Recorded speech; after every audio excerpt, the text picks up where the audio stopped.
Hello and welcome back to the stream. We are playing Majora's Mask. All masks, no major glitches, and we are here with Morpheus and Butter on commentary. It's gonna be an exciting run. That it will. Yo, what is up? It will. This is a very cool speedrun. I think it's been getting a lot more traction in recent times, but definitely did not have that same kind of thing years ago. But we've got a pretty lengthy intro, so we'll just get right into it. The unfortunate common thing with every Majora's Mask run, having a pretty sizable intro. Should we have a specific file name, or... I didn't think about that.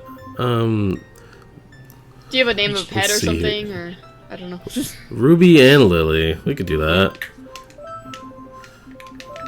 We have 2 cats. And yeah, we are raising money for Best Friends Animal Society, which is why I brought up pets just there. It's an organization Actually, that... hold on. Oh, never mind. Sorry. No, that's fine. I was like, we put Lily first. She has a longer name.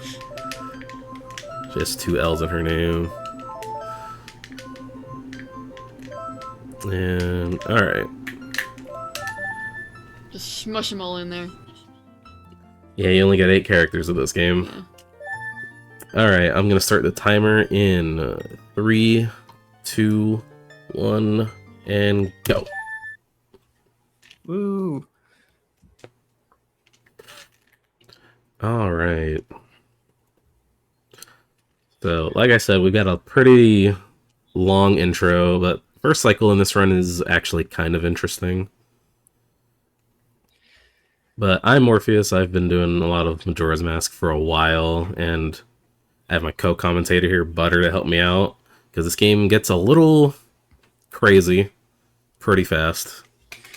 Yeah, I feel like this is probably like one of the most like tightly packed runs with so many things happening all throughout it.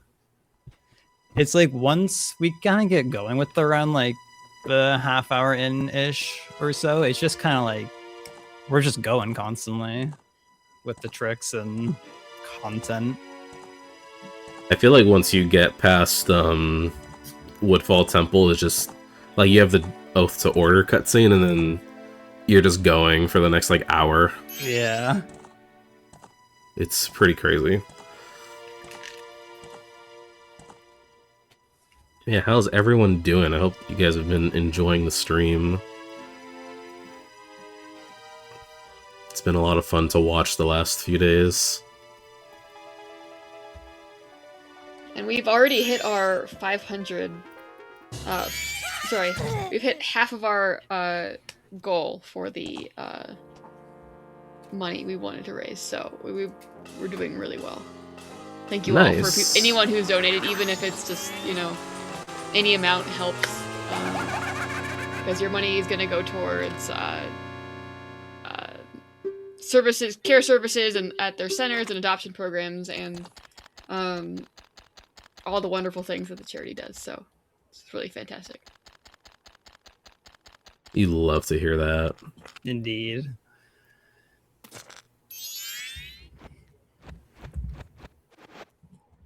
You know, I just recently adopted another cat. She's Ruby. She's a little... pretty funny. What would you say makes Hopefully, her funny? I think just the way she's way more into like getting pets than our other cat, Lily. She's a little bit younger than Lily. She's, I think, 3 years old, the shelter said. So she's just like way more playful. Lily's a bit more like just chill. But they have not played nice together since they just recently have been acquainted. But hopefully that changes soon. We can only hope.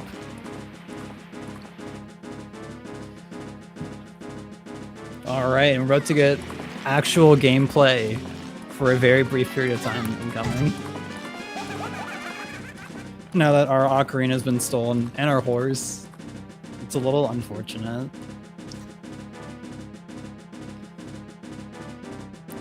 We're about to see an amazing backwalk.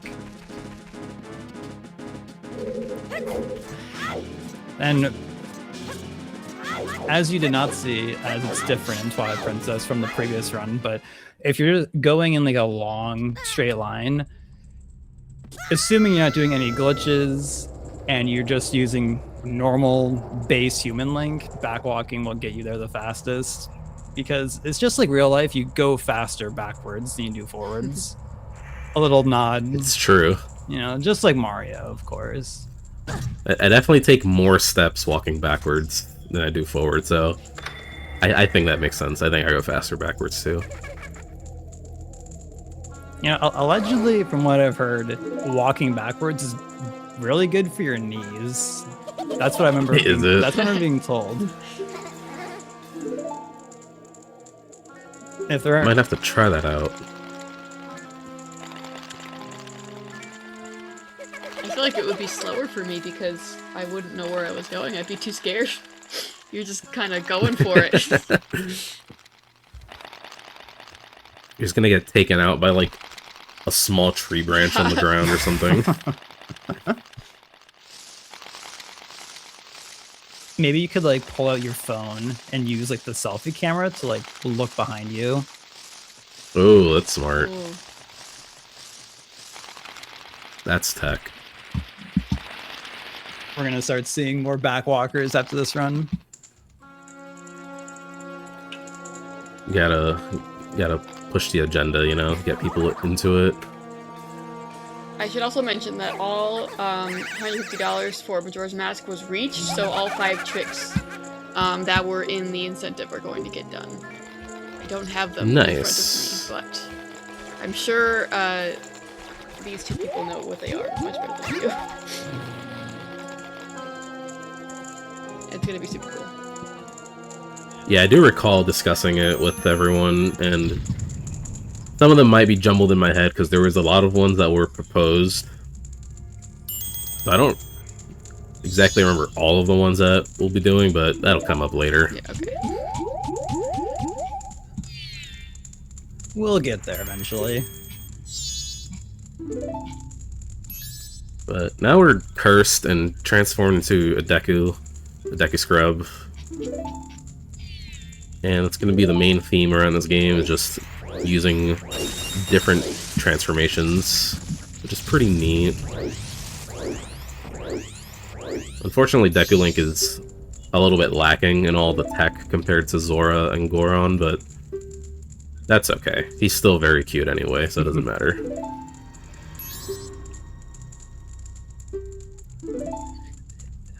It's unfortunate the that one glitch, the like Great Deku Sword, I think is what people call it. Unfortunate that's never actually useful in a run.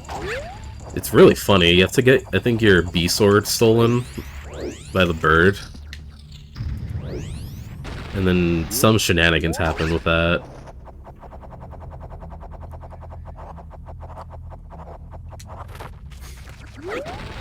Even though like Deku Link isn't quite as crazy as the other forms can get, I still like him.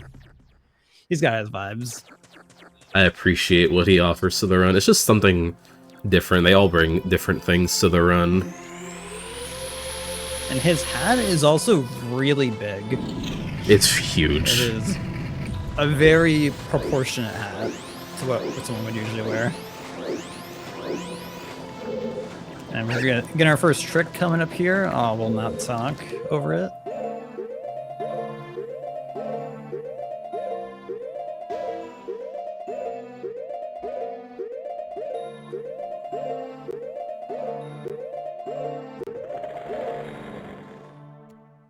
Nice. And we're in.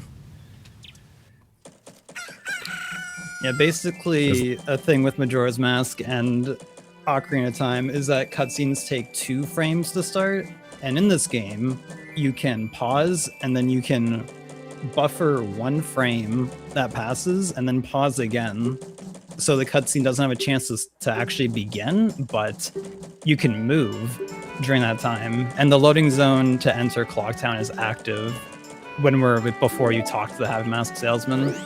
So you can skip like 40 seconds of dialogue-ish. Something like that, yeah.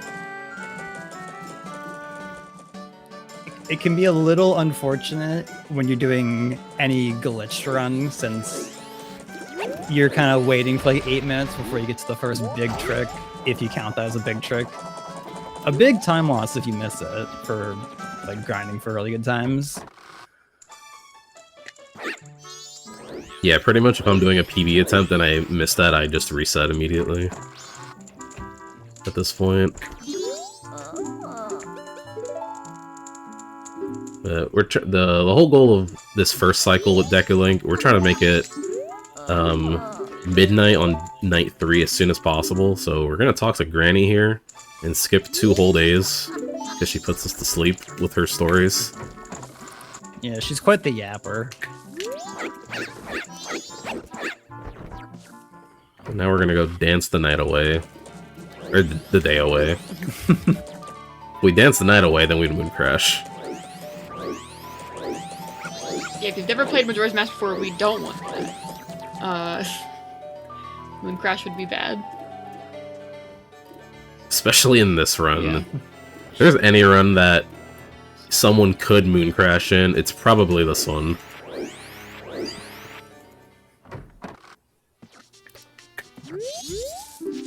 Lots of in-game time things that you have to do, just because like getting all the masks are like kind of time-sensitive events. So you have to be really mindful of like how you're playing and how much time you have left. But I think 100% you also get like, you're kind of cutting time pretty close in some sections, if I remember correctly. Yeah, you are. I remember in the old route, it used to be like you would end the second cycle, which is the longest one in that run. You used to end it with like 2 or 3 minutes in game remaining. Something really spooky. Right there. We have another big trick here coming up. Let's see. Yeah, so basically what we're looking for here is a very specific looking angle, that being like which angle Link is facing, and then a very specific position. And then what this will allow is what you can see in a sec here. This is where pause buffering can be kind of tricky sometimes. Ooh, wrong position. I actually don't know what went wrong there. Alright, let's try that again. Ooh, I think that also kills it. Because your initial angle is different from this load zone if you go from ESS up, so I have to just reload and try again. Oh, I moved. This part is incredibly precise. There's so many steps to it. But it's a very, like, recent-ish, like, thing for this category.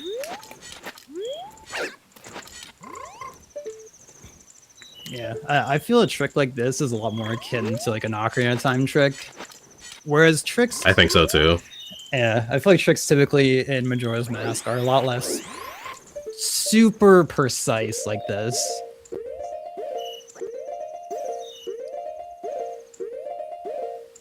There we go. Oh my gosh.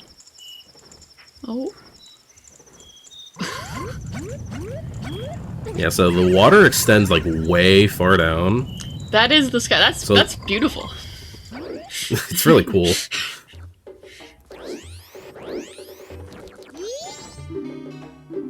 So what that lets us do is get the Keaton mask early. And because we also get the priority mail here, we can also deliver this to the postman, and we'll get postman's hat as well in a little bit.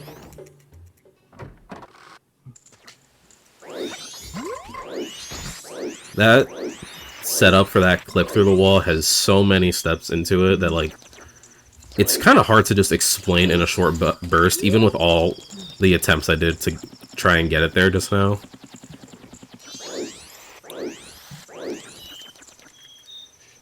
It's definitely really nice being able to do more things during first cycle, being able to squeeze in more tasks that you're able to do that you would otherwise usually in previous routes do later in the run. And a little quirk of first cycle is that time passes quicker than after you get Ocarina and become not Deku Link anymore. And when you give Postman the letter, the express mail there, it takes him 2 in-game hours before he mails it and is ready to give you Postman's hat. So that event takes less time here than it would if you did it later in the game. Yeah, because I did take a few attempts to get the clip into the wall, it is a little bit faster for me to just give it to him now, or like earlier, rather than like getting all this rupees and the stray fairy in a minute here. Yep, there he goes. He is zooming. Yeah, so ideally you usually make it to the clock tower right before midnight, right before the door opens to go up. But we're going to be a little late, but that's okay. Because we still have some things that we need to do. We need to... The most important thing is definitely getting magic. You straight up just cannot get the ocarina back from the Skull Kid if you don't have magic. You just can't even pick it up. It's too heavy. You just... Well, there's just no way to get it down from him in the first place. Okay. Yeah, Deku Link is a little... I don't want to say useless, but I think the only item he can use as like a weapon is Deku Nuts. He is not very capable compared to other forms.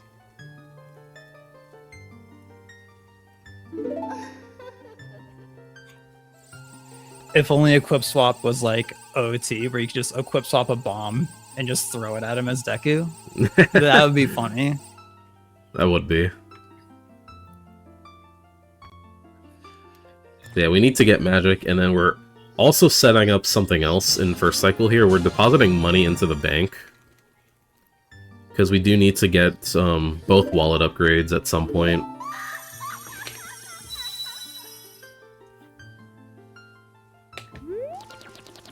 Yeah, as per the category name, all masks, one of the masks in the game is through a 500 rupee purchase, which is the only thing in this game that costs 500 rupees. Which is the max capacity of the Giant's wallet.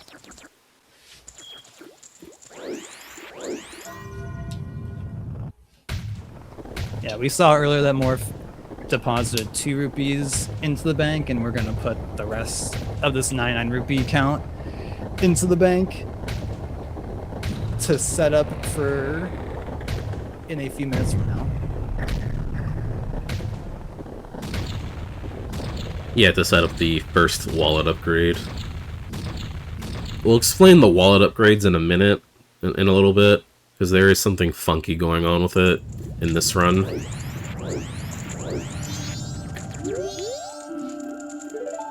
And it's one of those things where if you didn't know, or if no one explained what's going on, you might just be like, why is he doing that movement? Why is he being weird? Yeah, it's really strange.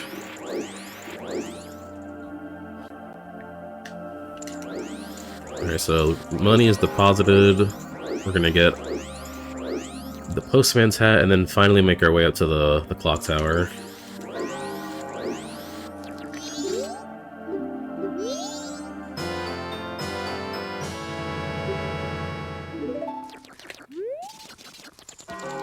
You ever notice how the postman's hat has like little bunny heads on it? Yeah, it's really cute. Yeah. Oh my gosh. And right, Yeah, so some quick unintended movement there with the gainer. a very fortunate change from Ocarina of Time to this game is that out of a backflip and side hop, in this game you can grab a ledge, but in OOT you cannot grab a ledge. And if you backflip and let go and repress Z really quickly, it, instead of backflipping backwards, you actually go forwards with your momentum, and so it lets you stay close to the ledge to grab it and skip getting the moon steer and playing hide and seek with the kids. It's pretty nice. He made that look so easy. Like I've done that, and he just did it. Like that was fantastic. Yeah, it is worth noting the way I set it up. I put me in the corner next to that that platform. And if you do a gainer in a corner, you have 1 extra frame to do the inputs. But otherwise, if you're just like standing next to a wall without any corners to go into, it's like frame perfect. Wow. So it's definitely tricky.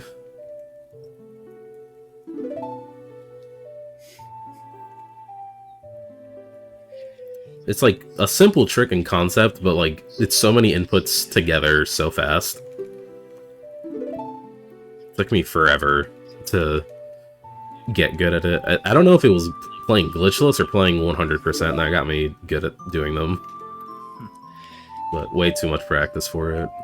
Yeah, gainers can be deceptively difficult, despite how simple they look.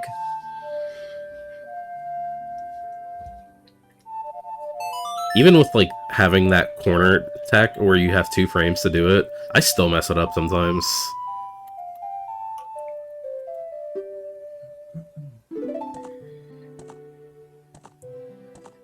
Yeah, I feel like nobody is truly safe from a gainer mishap every now and then.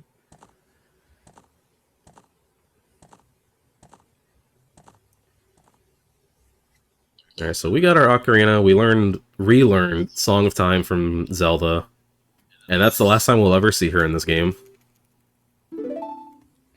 And now we're gonna use Song of Time to save a game. Something interesting about Song of Time with this is when you play this song and hit A to click yes to save the game, it saves the game immediately after you press A, so I can just reset my console here after confirming yes, and now we can just skip all the like flashback cutscenes that happens after first cycle. Do we have time to read a donation? Yeah, there's a bunch of cutscenes going on right after this. We've got a donation from Wes64 with $7.99. Totally not biased to any model in particular. He's referring to donation incentive to put your donation towards a Wind Waker character model. And he put his money towards the postbox, man. There's $20 towards Malin already, and then $0 towards Tingle, Grandma, Goku, and Sans Undertale. So you can, when you donate, you can put your money towards one of those Wind Waker skins for our random race tomorrow, and the top 2 will be used by our 2 racers. Does the Goku skin come with like Goku voice lines? Maybe. Some of them have different voices, so yeah, maybe. It may be like just I like would vote for sound that. like it. I hope Grandma gets some love. The Grandma skin for Wind Waker is really good, in my opinion. Really funny. But the postbox one is also super good. No, Wind Waker Randomizer has some very amazing custom models. Yeah, it does.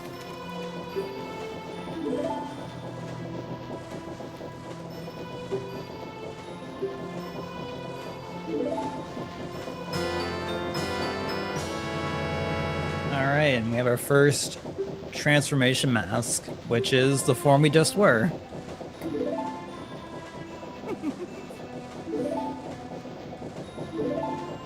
Yeah, there will be 5 more of those, or 4 more of those, 5 total. One of them not directly, like, not really a transformation, but it is.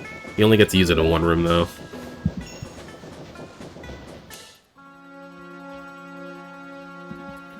I was thinking for a sec, I was like, what are you referring to 5? I'm like, oh. Yeah. I see what this guy's saying. He's picking up what I'm throwing down. But we've got a little bit more cutscenes, and then the run is just gonna never slow down. There's like brief moments of some cutscenes with like mainly Song of Healing masks and opening up dungeons or learning songs, but like after this cutscene, like there will not be a significant portion of like downtime, or like, not until like the end of the run, basically. I think it's funny to point out in that cutscene that we just watched, in the spot where it showed Skull Kid and the moon on English, you have to scroll that text box. But on Japanese, all those text boxes just auto scroll for you. Yeah. I don't know why they changed that. That cutscene's a really comfy bathroom break if you're just trying to get a run going, and you just get up to go to the bathroom real quick before actually doing the rest of the run. It's nice. Maybe they wanted to make sure people were actually paying attention to the story. Maybe.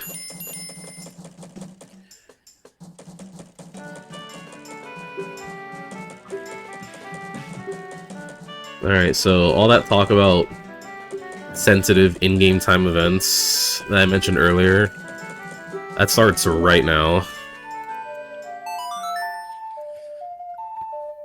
We're immediately making it night 1 for a lot of different reasons, really. We're gonna get Cafe's mask first here and set up the midnight meeting with Anju.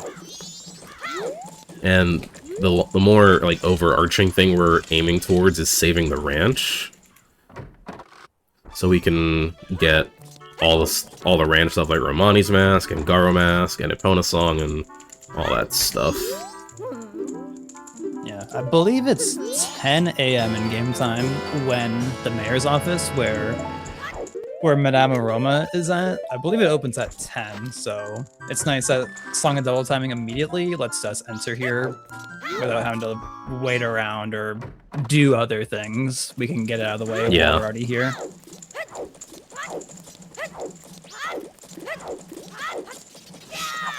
And thankfully, there's a 99 rupee chest just hiding back here. That is really nice. And it's worth noting that like we didn't get it in first cycle because Deku Link just can't make it over here. He hasn't got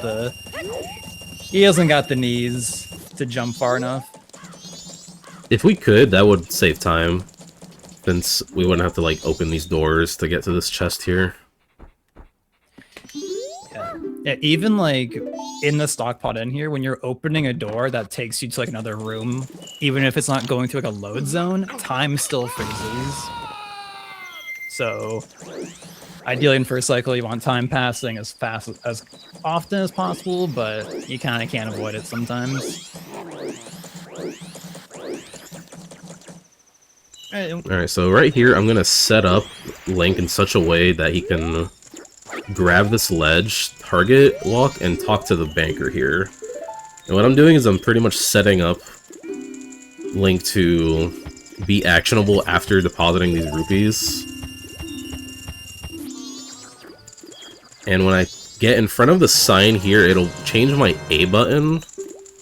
So normally when you get this wallet upgrade, some more text happens from the banker, but since I interrupted it, the flag never gets set for me getting the wallet upgrade here. So that means like in an hour or something, whenever I'm at the end of cycle 2, I'm just gonna deposit more rupees to get the wallet upgrade again from the bank. That's cool. So it saves having to go to the Oceanside Spider House. Yeah, since it's not like strict, like, oh, you have to get your first wallet from one place or the other, they can be interchangeable, so it's just a flag instead of like a oh.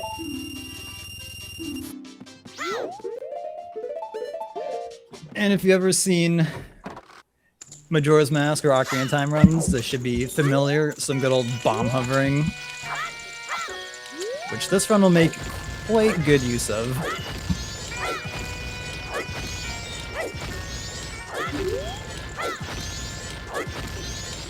We're gonna combine this with a mega flip here.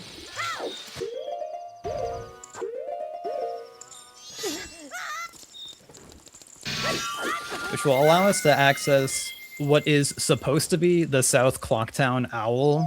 But while we're in West Clocktown, like if you were to look over, you would be able to see the owl. So they just put another owl statue there.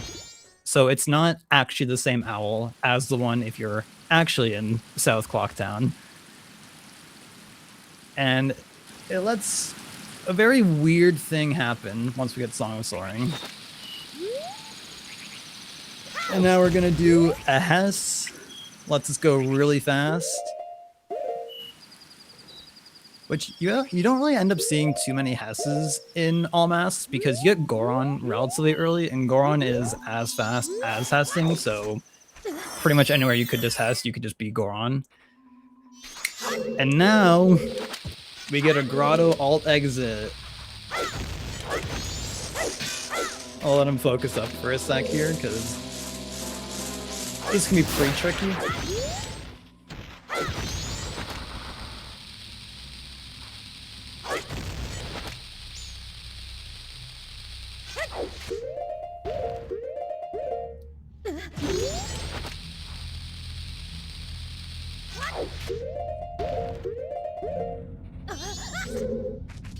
All right.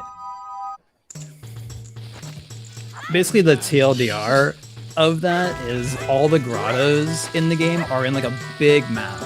I guess to save on like just resources and such in the game.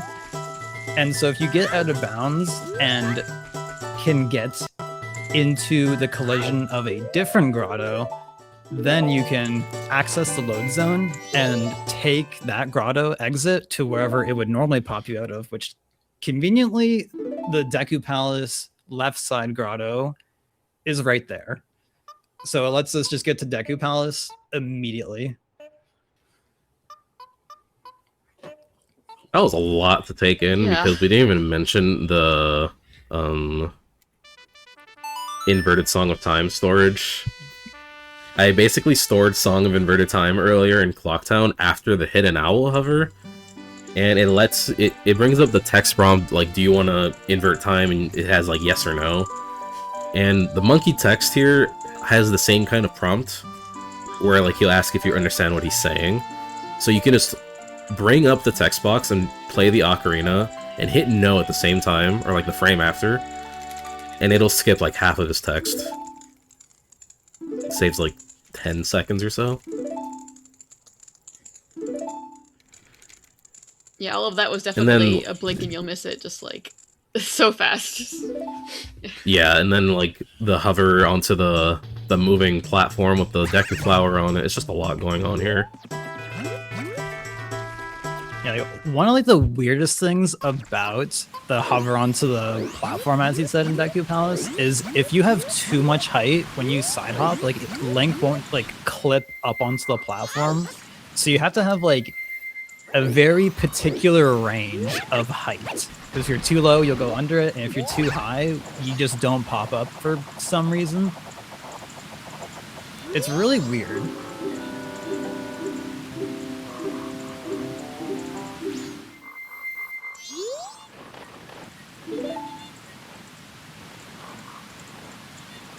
So yeah, this is like one of the bigger things about this game that's just like really good for speedruns. With that hidden owl trick we did earlier with hitting the owl out of bounds. When we play Song of Soaring now, we haven't hit a real owl in the overworld, and we're not going to. If I do, that's really bad. We don't plan on hitting any real owls, so I'm gonna play Song of Soaring immediately here. And it's going to take me to Great Bay Coast.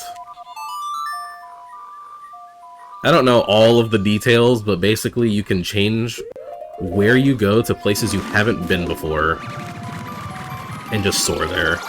So like next time I soar, I'm going to pause the game and go to a specific map point on my pause screen, and it'll take me to somewhere I haven't been yet.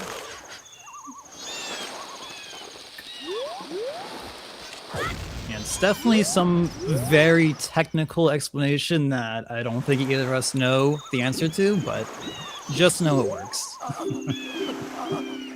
Somewhere out there is an explanation. What I do know is that if you play that song in that state, and you move the analog stick, your game just crashes. So, I'm pretty much one-handing the controller, just mashing A once I start playing that song. To avoid that. Yeah, chat is saying the same thing.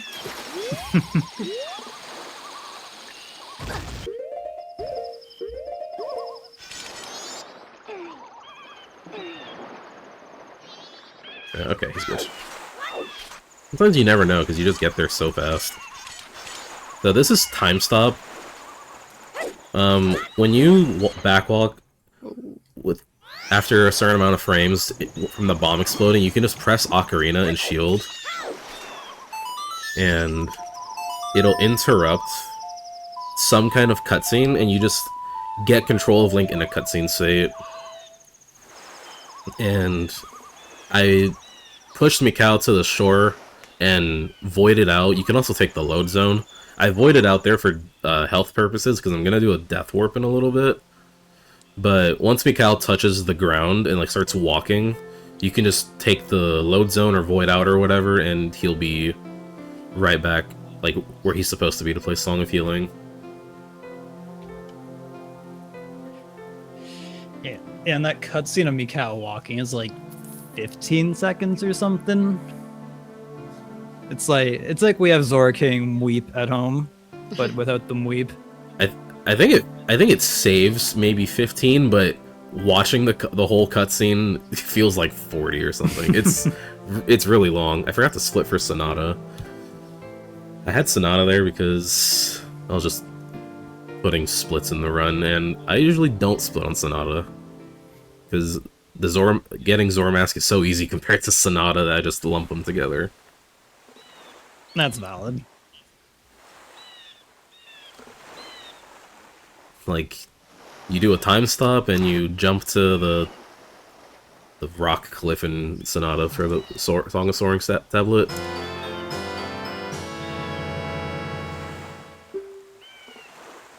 Definitely not as tricky. Alright, Transformation Mask number 2. Yes. This one has some unique quirks that will pretty much immediately make use of on this Don Garo segment. And like you said, we're going to pause, do an equip, and put the map point on Deku Palace, which obviously would point to Mountain Village, of course. So we're going to go to Mountain Village. Yep.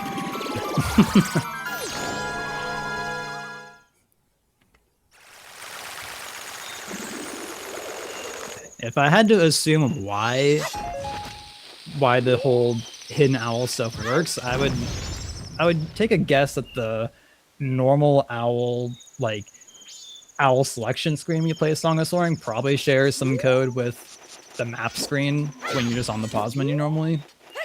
Right. I would assume. Take an educated guess.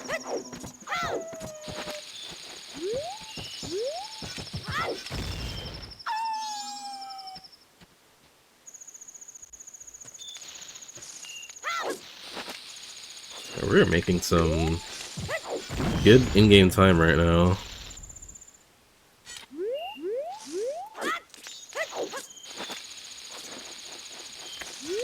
Now we're going to go across some invisible blocks, which actually change position based on what day you get here at, which I don't know if you ever cross this in any day that isn't day 1 in a speedrun. In a speedrun? I don't think so. Yeah, and I guess like a randomizer, it would probably come up. Yeah.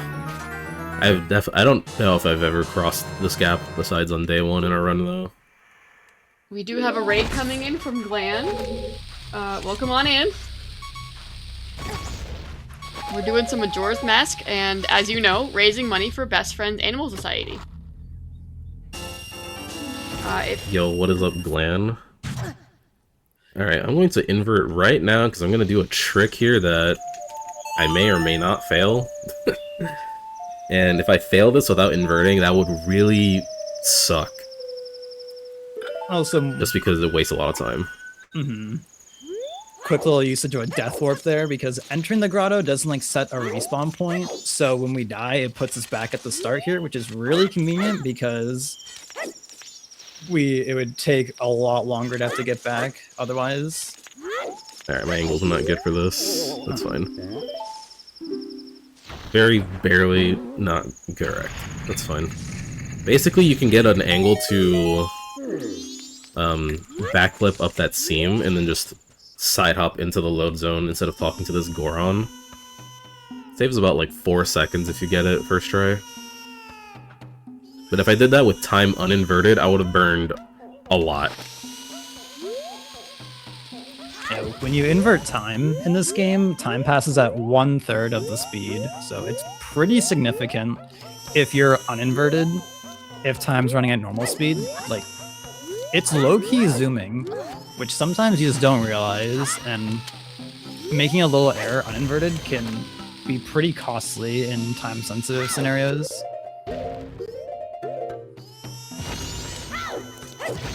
Oh, I thought Alright, that's fine. I thought that was a good position. I thought so too. Yep. But yeah, at this point we do want to invert. Like, generally in this mountain village area, you want to invert because you want to make it to the alien segment on time, and we still have a lot of things we need to do before that.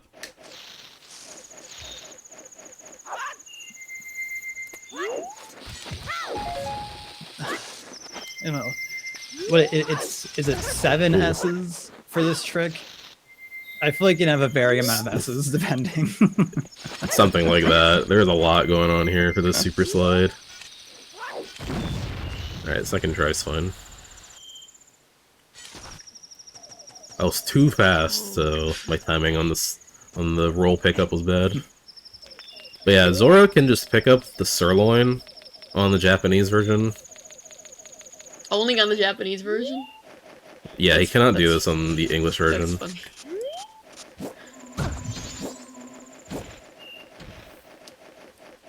Yeah, which is really convenient because when you do a super slide like that, like you're interrupting Link trying to pick up an object, which oftentimes is the bomb. But instead here it was the sirloin. So when you let go of shield, it just kind of teleport the sirloin to your hands, and it saves you a lot of walking. It's like DoorDash. Pretty much, yeah. Yeah.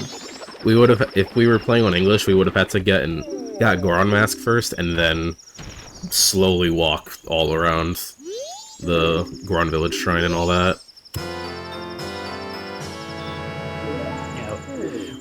Yeah. Which, aside from like this being faster than having to walk around, it also saves a lot of like just routing instead of having to leave, go get Goron Mask, and then go back to that screen. So now we're gonna skip climbing the very tall wall that you're supposed to climb to get up to where Goron Mask is. Yeah, I spy some ISG going on.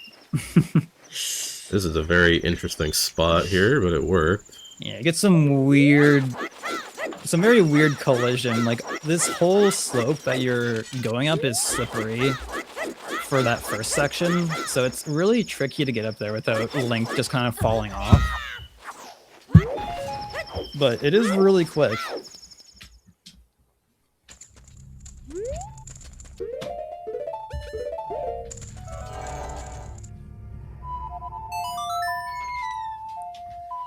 Also, going off of chat, yeah, this game between English and Japanese there's many low-key differences, basically acting as like 1.0 and 1.1 if you're to go by OOT.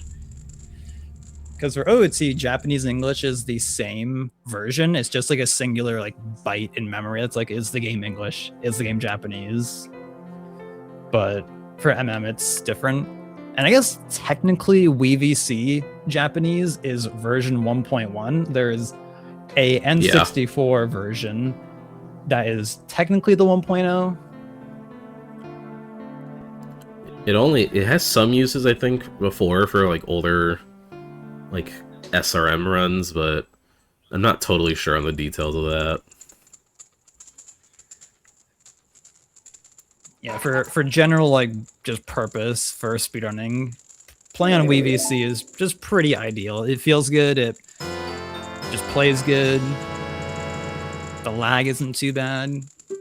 Like, playing this game on N64 is a little unfortunate because it's a little laggy.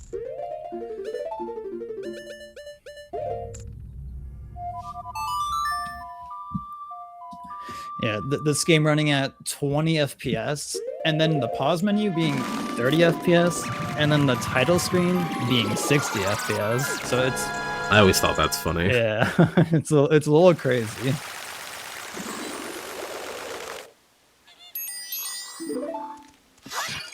Okay, so we're gonna get some Deku Nuts to cheat later, and a stack for also some cheating later. The bottle, or the Deku Nuts one is definitely a little more important. But we're gonna beat our first dungeon here. There's the main reason being it's convenient, and we also need the bow. Because we cannot do the aliens side quest without the bow. They don't die to anything else.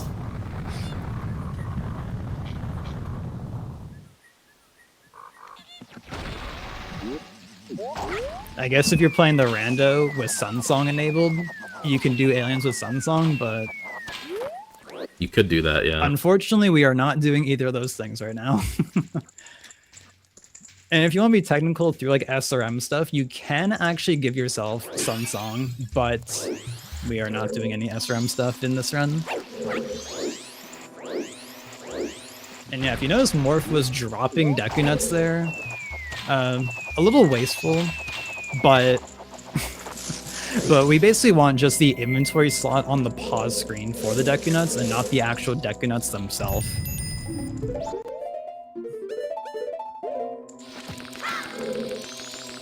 Which, having 0 is also part of a later trick.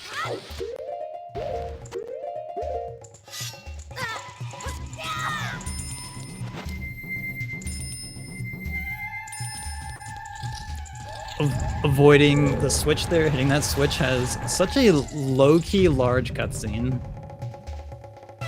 Yeah, and you can skip the cutscene of Link transforming into a form for the first time by just putting on another transformation mask he's worn before. Saves a little bit. Like, it saves enough that it's worth it to always equip 2 masks. Mm-hmm. Just to skip that cutscene. Yeah, unfortunately, you can't do it with Deku Mask, which I think it would always be the first transformation mask you put on, since you don't have a already previously worn transformation mask. It does come up in ADR that you put on Zora Mask first, and then use Deku later. I was wrong. Alright, time for one of the trickier parts of the run. Yeah, we'll give you time to do this one. We'll explain during the fight after. Because the following boss is pretty straightforward.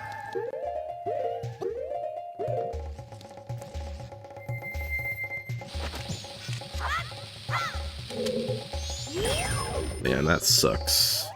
I need a straight angle.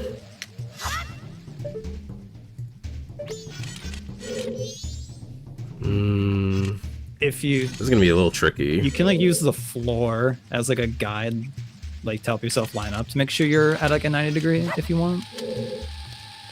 This looks correct. Like this, probably. Oh, here he comes. Alright, let's see.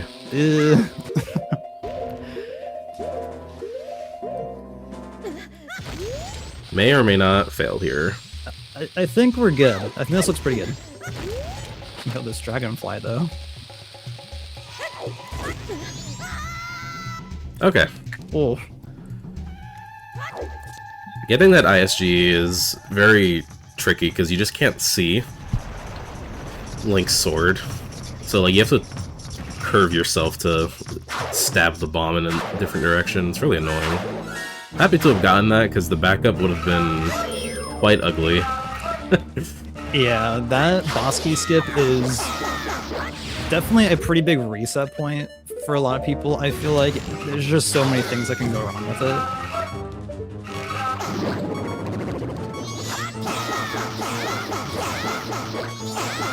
Pretty much what happened with the boss key skip is all the collision in a dungeon is loaded at the same time, wherever you're at in the dungeon. But like none of the textures are loaded, so if you were to get out of bounds and like access a different room, like you wouldn't see anything like what happened for the boss key skip there. And so you can clip out of bounds and touch the loading zone to the boss door, to the boss room, without actually having to go through all the stuff you would usually have to do. And we'll see a bit later into the run, other dungeons can get very short with that being a part of the run. Thankfully, none of the other boss key skips in this run are quite as involved. They're all honestly pretty easy. Yeah, very thankful that the hardest one gets out of the way earlier in the run. Yeah. Because a part of what makes that boss key skip a lot more tricky is you're very limited on bomb shoes. If for some reason I failed that and wanted to do it over again right there, I would have had to like only use bomb shoes or use bombs and then hoped that a dragonfly would let me untarget my camera. I was planning on like if I had to do that, if I messed it up and had to back it up, I was planning to just come back later and do it in final hours.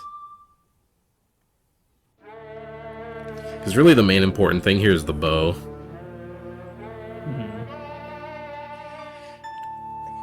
Yes, not failing aliens is pretty important for this run.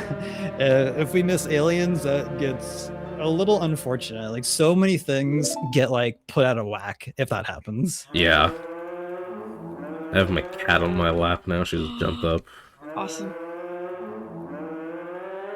Thankfully, she didn't do that during the boss key skip because I would have been a bit more like, please go away. She knew. She maybe she didn't, but she knew.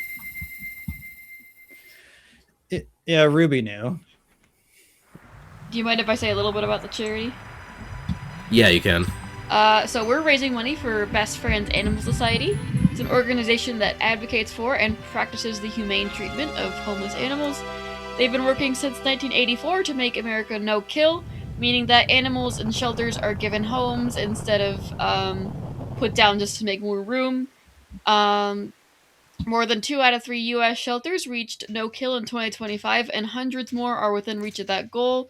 So they advocate for adoption, and they also have a sanctuary in Utah, which houses and rehabilitates dogs, cats, birds, bunnies, horses, pigs, and more. So even horses, just like Epona in this game, they help out in that beautiful sanctuary in Utah. So your donations go towards animal care at that sanctuary and at their centers across the nation, including like programs where they like will spay and neuter stray cats and vaccinate them and then put them back into being astray, so that they just better the other cats in the wild. So yeah, lots of good things happening with this charity.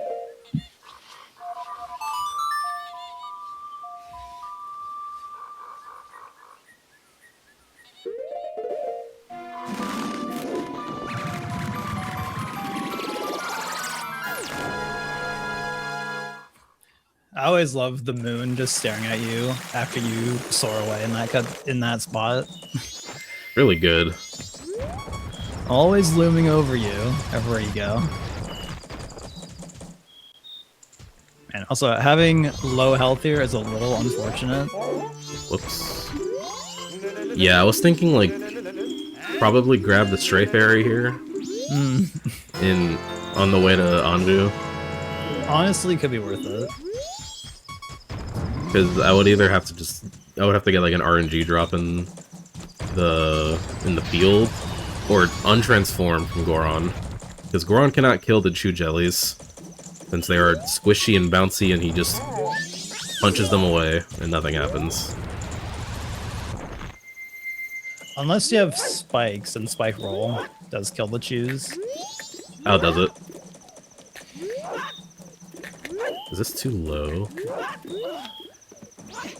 Okay. Alright. Yeah. Another gainer right there. That being a frame per gainer since it's against a flat wall.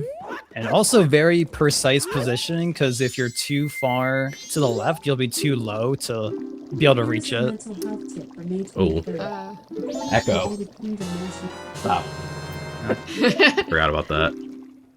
That comes on every single day at 6:40 p.m. Alright. Now we know what time zone you're in. The time zone leak. But EST gang. Loud and proud. But a really weird thing about that gainer that Morph did to enter the stock pot in there is that if you try and do that on day 3, for some reason when you target a wall, because to do a gainer you have to be able to target flat against the wall, and if you do that on day 3 in East Clocktown, it just doesn't let you target flat against any wall, so you can't do a normal gainer for... It's just another weird, wonderful thing of Majora's Mask. You can technically get consistent angles, but only if you, come from a load zone. Yeah. Alright. Usually, if your in-game time is a little bit better and earlier, you can do an uninvert here while overlapping the cutscene of him dancing, but we need to get to the ranch. I'm probably going to uninvert in the ranch, because this in-game time's a little spooky. Yeah, bomb drop, that's nice. Hey. Yeah, the aliens arrive at 1:30 a.m. and they win at it's like 3:42 or something like that. So Oops. we're a little close on in-game time, but we'll be good. Nice equips. Normally you would need the powder keg to enter the ranch here, which would require you to beat Snowhead Temple, but thankfully we can just get on this ledge with Zora and just do some little maneuvering around the boulder. And now the load zone is accessible. Which thankfully they didn't disable the load zone or anything. Yeah, that would suck. Routes for this game would be much different. Yeah, they would. Alright, I definitely forgot to equip the ocarina, but that's fine.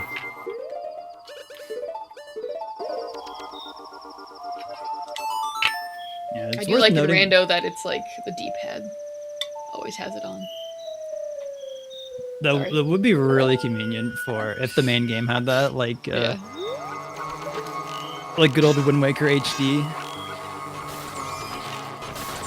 Having the D-pad for the Wind Waker and such. Alright, now we're doing a little setup.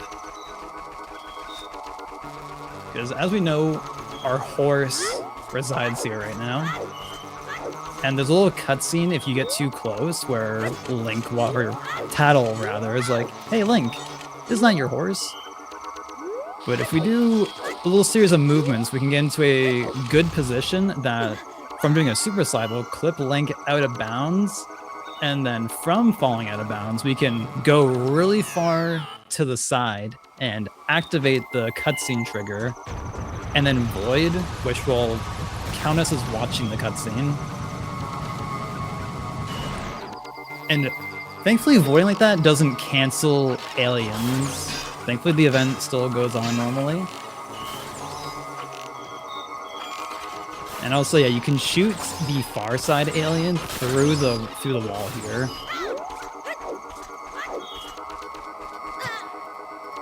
And now we're gonna damage down to 1 heart as preparation for after we get the alien bottle with the milk.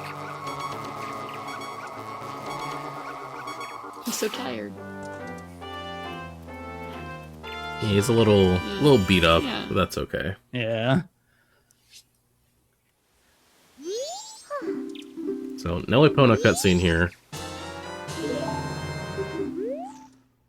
So now we're gonna do a quick setup here to get time stop off of the Gossip Stone right behind us.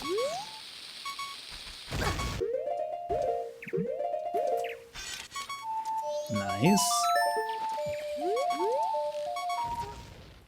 And then die. And when we hit yes, if you hit yes while taking a load zone with Song of Double Time, or dying in this case, it'll just loop back to the beginning of the day you're on. So we were just on night 1 doing aliens, and now we're back at the start of day 1. So technically we're before doing aliens, but the game still has counted us as completing the alien segment, which is important for doing the Cremia quest. It's also Yeah, we still need to get Epona's song, mainly for Garo Mask. Is the main reason. yeah, which you can only get Epona song on day 1, which just due to the routing, it doesn't really work out to come here, and would also be slower to come here and get Epona song and then come back here later for aliens. So it works out that we can do aliens, revert time, get Epona song, and then we're gonna see some craziness happen in a sec. Not before a minigame, because Majora's Mask loves its minigames. So many minigames. This is a really important minigame too, in the sense that like if I didn't beat Woodfall earlier, we would just be sitting here for like 2 minutes or something. However long before Romani just kicks you off the game. But you still complete it successfully. You do still complete it, at least. 25, that's alright. I believe also in vanilla, if you get on Epona without having bow, it deletes your sword, I think. I think that's right. Which, thankfully, the rando by default does fix that. So not a worry for any rando players. Yeah, coming here early would just be like a massive headache, because we would still need to beat Woodfall first. Alright, we have just a couple things happening here. We're gonna drink the milk as Deku Link, because he drinks things the fastest compared to every other form. And now we're gonna acquire some bugs. Now we're gonna cheat and get some extra bottles. We have a donation from X Hatch of $25. Thank you. And it looks like he put that towards Malin, a popular character model for Wind Waker. Ooh. Yeah, so basically we got time stop. As we remember, you can move around and do things during time stop. And during that time, he played Song of Double Time, which we were able to move during the cutscene of Song of Double Time being played. And if you ESS, which is hitting a very just barely outside the dead zone of the stick, you can make Link shuffle, and if you hit the bottle and then the next frame hit your empty Deku Nut slot, the game does a weird thing and basically writes an empty bottle over your Deku Nut slot, and then he does the same thing for his bomb shoes. And during this time, we're also advancing back to night 3, or night 2, to activate the Cremia quest, which we're now at night 2, so Cremia's there. And then we are going to once again activate Time Stop, and we're going to play Song of Double Time, and we're going to talk to Cremia, and we're going to activate her quest, and we're going to say yes to Song of Double Time, to day reset, back to morning of day 2. So we have like the cutscene stored, I guess, or like the flag set of like, oh, we're in the Cremia quest, but we're not actually in it. And now we're going to go get some baby chicks. Did you guys follow all that? Yeah, the test is in an hour, so Oh, make no. sure you study. This is one of my favorite parts of this game. I think it's very cute, So cute. but I also hate it. Oh, okay. These chicks can move in any direction they want, and in a speedrun, that is not great. That guy was trying to get all the way to the back already, that last one I just picked up. These next two seem to be cooperating enough. I don't know where 10 is, I saw 8 and 9. This is live footage of the sanctuary in Utah, actually. Wrangling cats and birds and... Alright, this was actually overall kind of decent. I'm used to getting super owned here. Like, my best segment here is like 1:09 to get Bunny Hood. I've had some segments that I've gotten like 135s or 140s. Just losing like 30 seconds on this segment for no reason. So that was pretty decent. Yeah, you can get just super bodied, unfortunately, there, and you can't really do anything about it. It's just kind of, you're just dealt the hand you get. Yeah, the chicks there were like spaced out pretty far, but none of them like went out that far away. It's probably like below average, if I had to guess. But more mini games. There's a lot of mini games in this part of the run.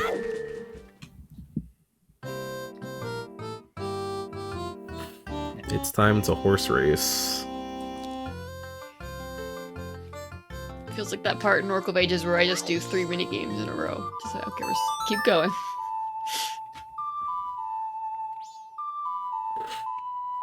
I need to play the Oracle games one day. I have not done that. They're good. I also have not played the Oracle games, unfortunately. Or any of the handheld Zeldas. Wow. There's some bangers on there. That's what I always hear. Everyone really likes the handheld Zeldas, from what I've heard. Link's Awakening and Minish Cap are super good. A Link Between Worlds is also apparently really good. Oh, yeah, That's another yeah. good one. That one's solid.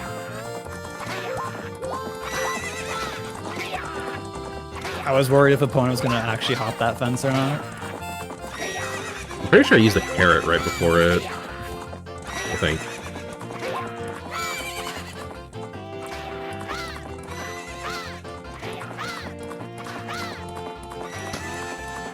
Good old 47. I've gotten 46s before, but I never practiced this race. So, like, I think my gold has a 46, and I'm like, alright, well, not matching that until I actually learn how to do this race. Alright, so we're gonna do a setup here to Song of Double Time. And what this does is it starts the next part of the Cremia sequence, the Cremia cart ride that we started. Since we Song of Double Time while activating that quest, it skipped the first part of the cutscene where she's driving us through the ranch, and then takes us through Milk Road here. And now we're in the Gorman Brothers Ranch after that Song of Double Time. So we skipped a lot of cutscenes. Those cutscenes are really lengthy if you actually watch them all. And it's important we do it like this because if we did the Cremia cart ride, we would not be able to get Garo Mask until next cycle.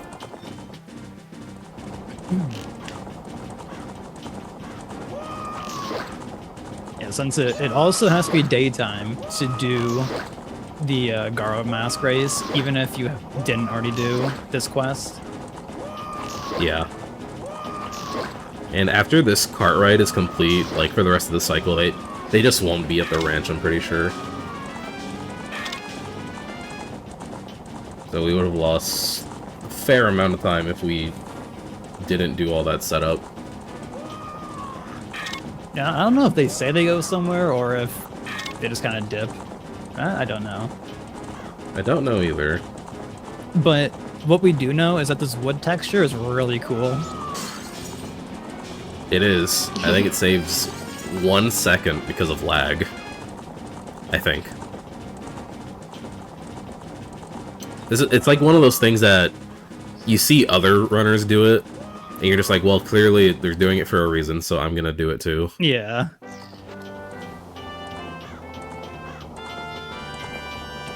You can technically get away with only shooting 1 arrow on that part, but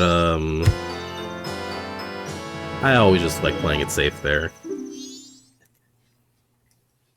Yeah, I've definitely had times where I would shoot them both once, and then it would succeed, and then other times it would fail, and then I was like, we'll go back to shooting them twice.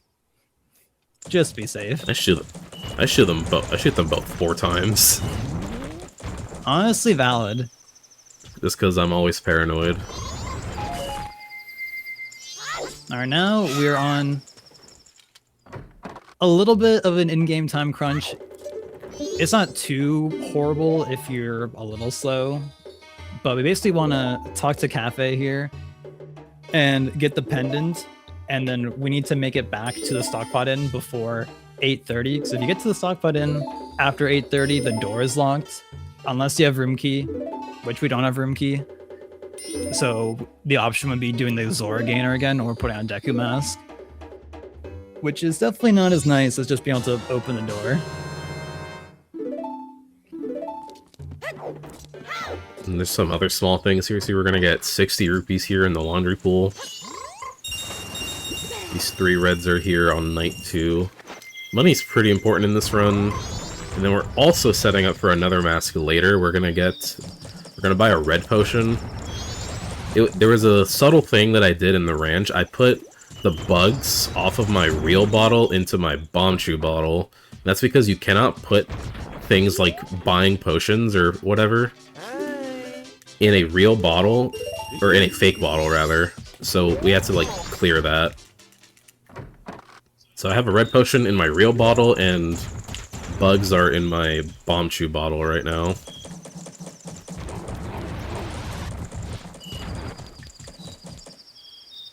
And we're just barely gonna make it in time. Just like a few seconds before the door locks. Yeah, thankfully, like you can still give it to her after 8:30, so you're not completely locked out of the quest, because that would be really bad if you failed any section of the Couple's Mask quest. You could advance to day 3, and she'll be upstairs, sweeping the floor, I think. But after a certain point on day 3, then you are locked out. Yeah, I think the story is something like the pendant makes Anju not go to the ranch with the rest of her family. So by giving her the pendant, she's like, I'm gonna stay. Oh, I lost all my speed. Yeah, right there, Morph is trying to be like a Wind Waker runner and do a super swim. But they are definitely different, but just conveniently called the same thing. Yeah, I think I pressed A for like 1 frame too long, and I lost like half my speed from just initiating part of a swim. And cool trick incoming here, if we get it. Oh, nice. That was weird, but we got Yeah, it. the little weird turn link did. Something about backwalking on a slope just does that. I mean, if I was back... But we can move in the cutscene there from that super slide. Only works on Japanese version for some reason. Don't know the details on that. I think it's just like on English, if you were to like touch the water, it makes Link surface immediately. I could see that, yeah.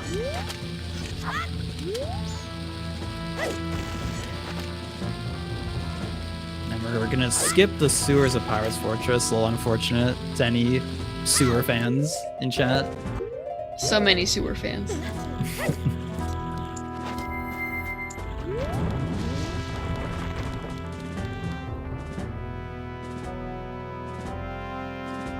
Oh, there we go. There's actually a super fan.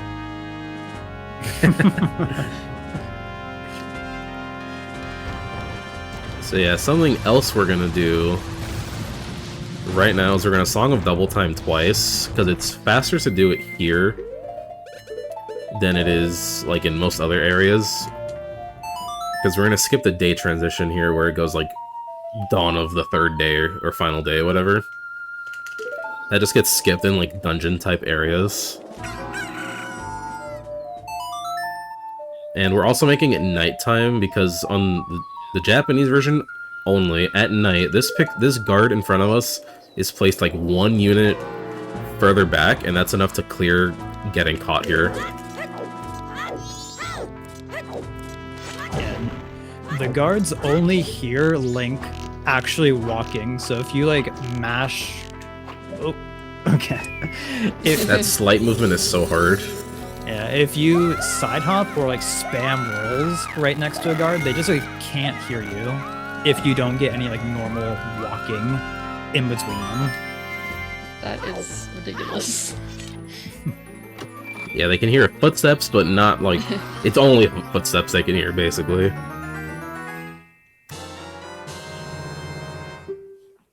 Yeah, that slight movement Morph was trying to do to hit the beehive, it is deceptively tricky on Wii VC sometimes because like the stick range is a little weird. So like doing a slight analog input can be really difficult at times.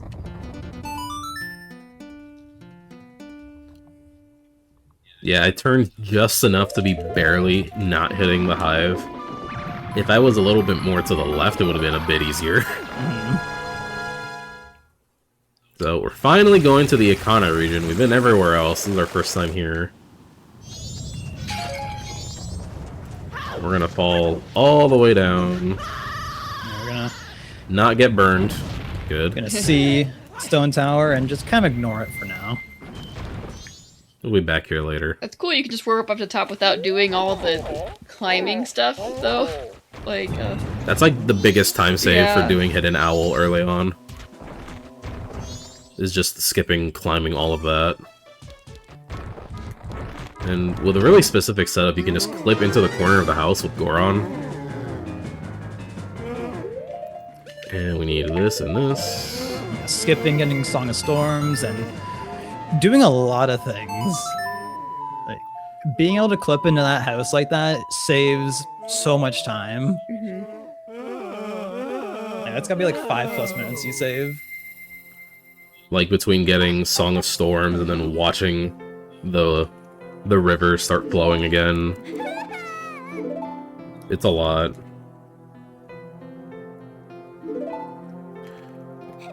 Now we have one of the more like spooky parts of like any run. When any run that has to go into Sakon's hideout is always like a little sketchy. not just because it's Sakon's hideout and it's already sketchy. Even more so. Okay. Yeah, you could say Morph isn't going to play by the rules there. Alright. Just a little bit. Am I gonna void? Nah. Yeah. Oh, I believed. That bubble was in a weird spot. Alright, my magic's gonna be a little weird now. Yeah, unfortunately, avoiding like that doesn't respawn the drops in the grass there. And now, It's fine though. Probably. I just need enough to activate lens. Yeah, probably one of the easiest clips that Ooh. anyone could do with like a couple minutes of just like messing around. Definitely one of the first things I ever learned, like even as a kid. You just kind of jump through that wall, yeah. Yeah. Now we're gonna go for a very tight pause and buffer a time stop to stop this whole cutscene of Cafe hitting the switch from happening. And now we're gonna get time stop on the switch and gain control of Cafe and push that block really quickly. And it's gonna skip like a couple like tattle cutscenes as well. And now we get to do a little hookshot clip to face the wall. And we're going to do another hookshot clip to clip up onto the conveyor belt here and then touch the top switch, which will end the little mini game in here. That's always like, that's something that can go wrong really easily, whether it's like missing the cutscene skip or falling off the conveyor belt or anything. Like, there's a lot of things that can go wrong in that room. I'm glad it didn't. We've got Ryan Ford in chat cheering you on. That's the GOAT. What's up, Ryan? Also, a low-key thing of completing the Sakon's hideout section there. You notice it was like 7 something PM in game time, but once you finish it, it always sets you to final hours. I think the game advances like 6+ hours in game or something. I think you can do it earlier in day 3, and it won't make it final hours, but pretty much more often than not, we're just routing in final hours. Nice boost. Also interesting, getting Stone Mask there and getting Goron Mask are the only 2 required uses of Lens of Truth in the entirety of this game. Yeah.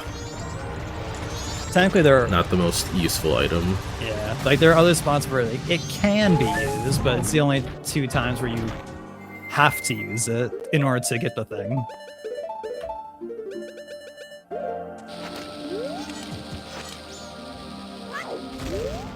Being efficient there by setting the map point early while we're equipping to avoid having to do an extra pause later. We're gonna do a weird shot here to put Link in a weird position and hook shot the chest and open it. Yeah, I put the map point early because when I do this hook shot clip through the flames, I'm pressing start and A on consecutive frames. So I pressed A on the right time to just open the chest immediately, but if I pause an extra time there, then it's a little bit slower, but you still get the trick.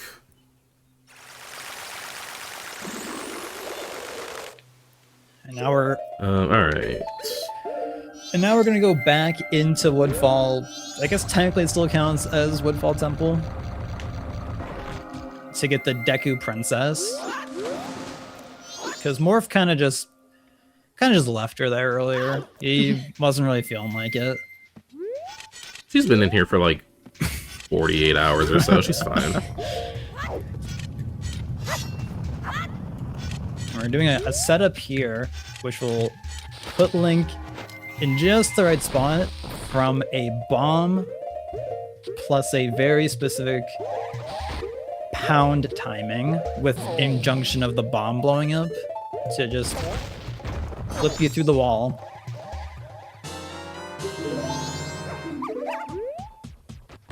Because if you just slash the vines to open it, there's like a decently long cutscene there of the Deku Princess doing whatever she does. Oops. Damn, it's unlucky getting nothing from that. Dude, I just want health and magic. The game was not giving.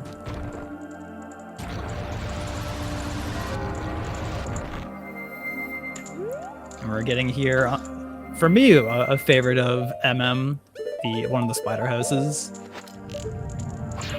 I also love him. Yeah, this is one of the most fun parts of the run, I think. Before I learned anything about speedrunning this game, I always remember seeing people do the spider houses, and it was just crazy seeing how fast you just blitz through everything. Really cool. And now that we are past using Lens of Truth, we can now just kind of delete it. Yeah, we don't need this anymore. Yeah, we're putting another bottle over it, and the reason why we're even like getting all these bottles, you know, I was actually about to say for Zora eggs, but we do not need to collect all of them normally. Glitchless brain peeking through.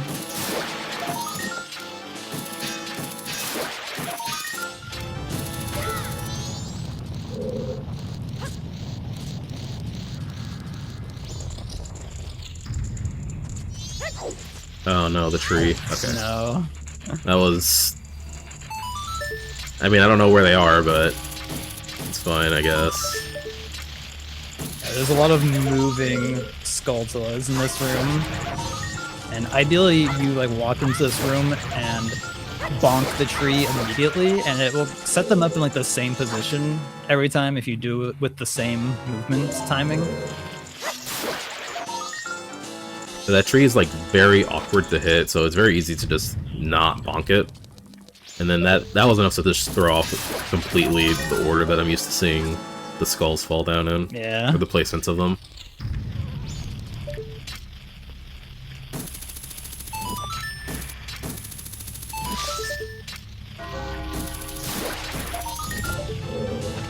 I think I'm also gonna pause the game here real quick. And just invert. I would have waited until getting water in my bottle, but I'm gonna play it a little safe here. Because this is definitely like the part of the run where you can just die and... Well, not die from, you know, dying like I'm about to, but like just moon crash, and that sucks. You lose out on like all your progress. Yes, we have done a lot of things. So if you're a moon crash at this point, we'd be back just a little bit. Yeah, we would be down an entire hour plus of progress.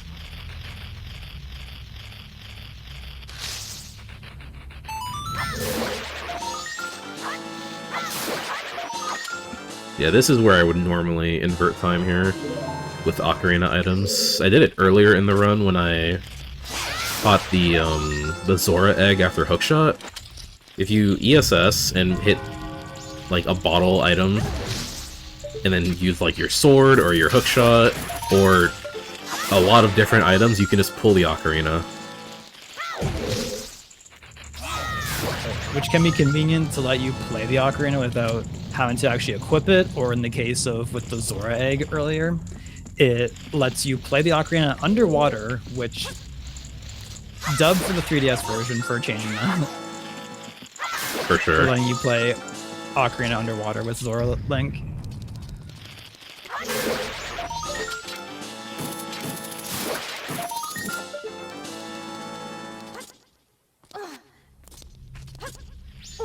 And no jump slashes.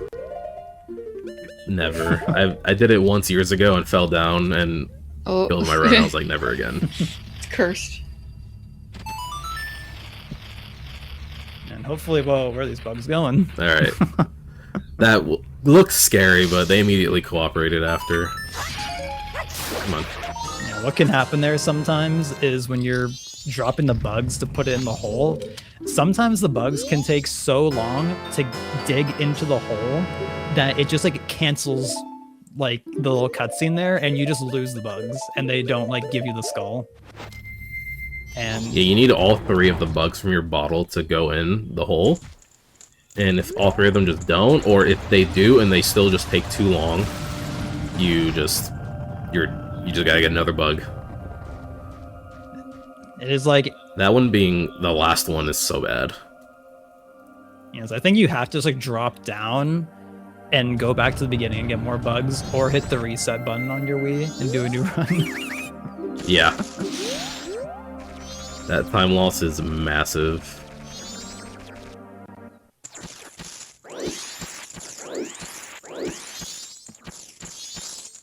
Now we're gonna let the Deku Princess out of her bottle that we've graciously kept her in safely.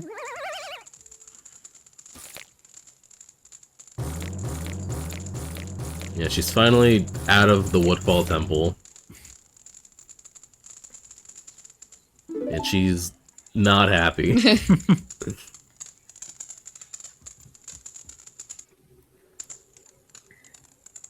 After this series of cutscenes, we get to do one of the cooler parts of this game, the Butler race. Casually, I've always done it, like, you know, with Deku Mask right after Woodfall, and it's kind of just whatever, but when you do it in a speedrun and you're using Goron Mask, It's very fun.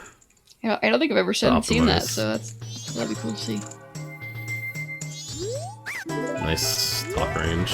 Yeah, like there's nothing stopping you from just having more equipment to do the Butler race with, but they definitely didn't intend for you to have Goron Mask at this point.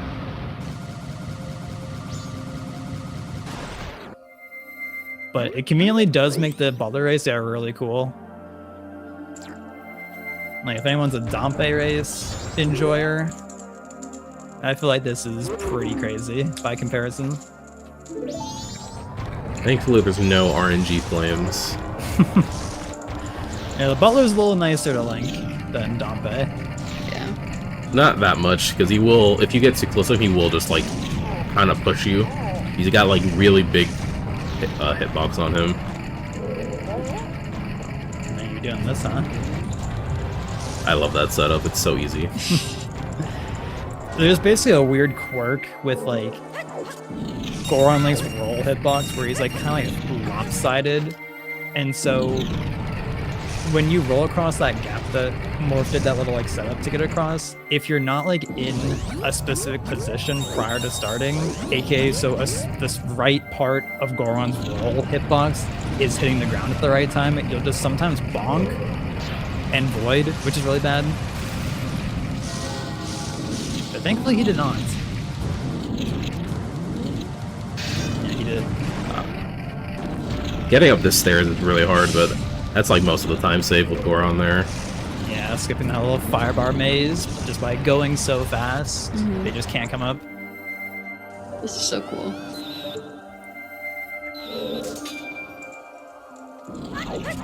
Yeah, technically, We do have to slow down a little bit here at the very end, in the final room here, because if you go too far on the Japanese version, too close to where he lands, he will just fly out of bounds. Oh, yeah.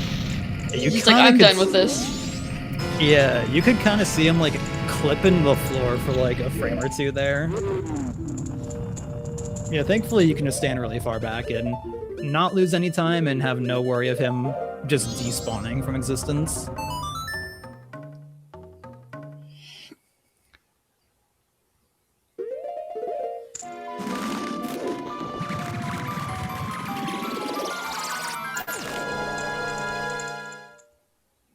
Yeah, let me go Butler race. Yeah, that one was pretty good.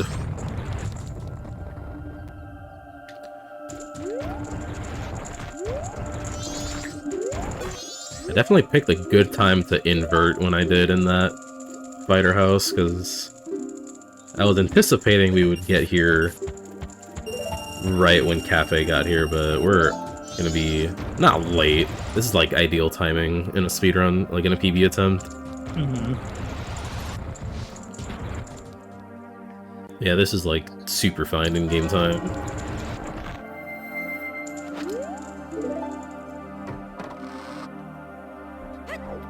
We're gonna buy some milk here.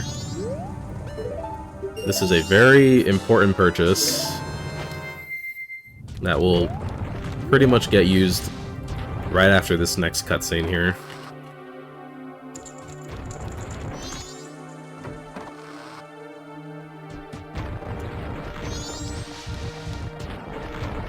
Basically what's gonna happen is we're gonna go to Stone Tower now. We're finally gonna go to another dungeon. It's been like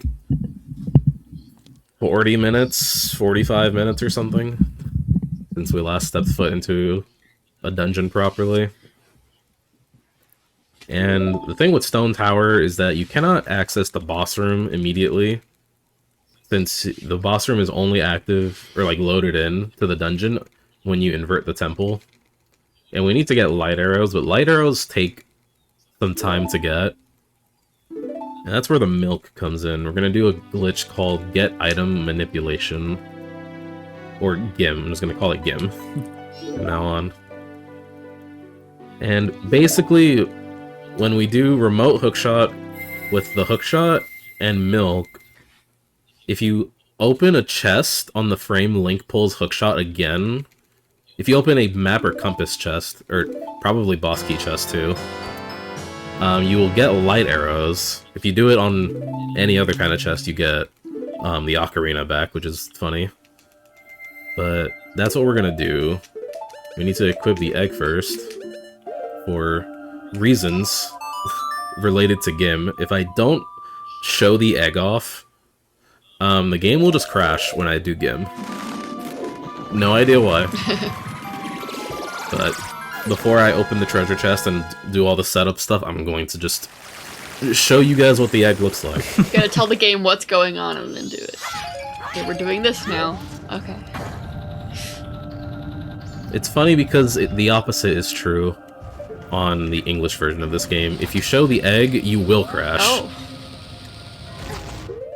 I thought it was just get a chance to crash on English if you showed it. No, it's always.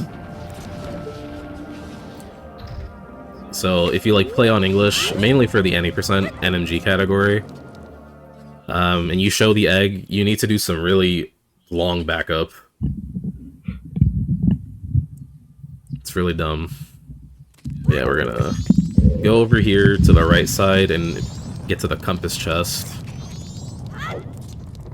Walk up to the stone block, the sun block, show off the egg. And then we got this fresh water for a reason. You just dump fresh water in front of this sunblock because you have a little bit of height off the ground from this ledge here. The sunblock just goes away. Yeah, the water has like a ton of properties for some reason, and light is one of them. Nice 1 frame pause. 1 frame pauser. Yeah, that A press to open the chest only works on 1 frame. If I was late there, I would have had to get more milk or like reset the cycle or something and like save my game. But we can continue onward. And just so that you have light arrows without having to do basically anything in the dungeon. Now we're gonna do a little. Now we're gonna do a trick bow extension.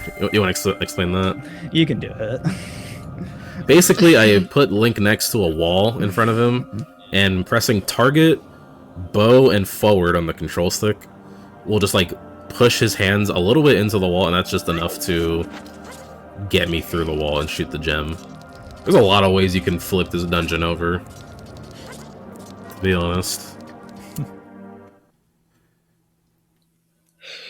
Now we're gonna do one of my least favorite parts of the run, is getting to Twin Wolf. This part is stressful to me. And nobody mind the flashing red timer at the bottom. Yeah, of the that's screen. what would stress me out. That's.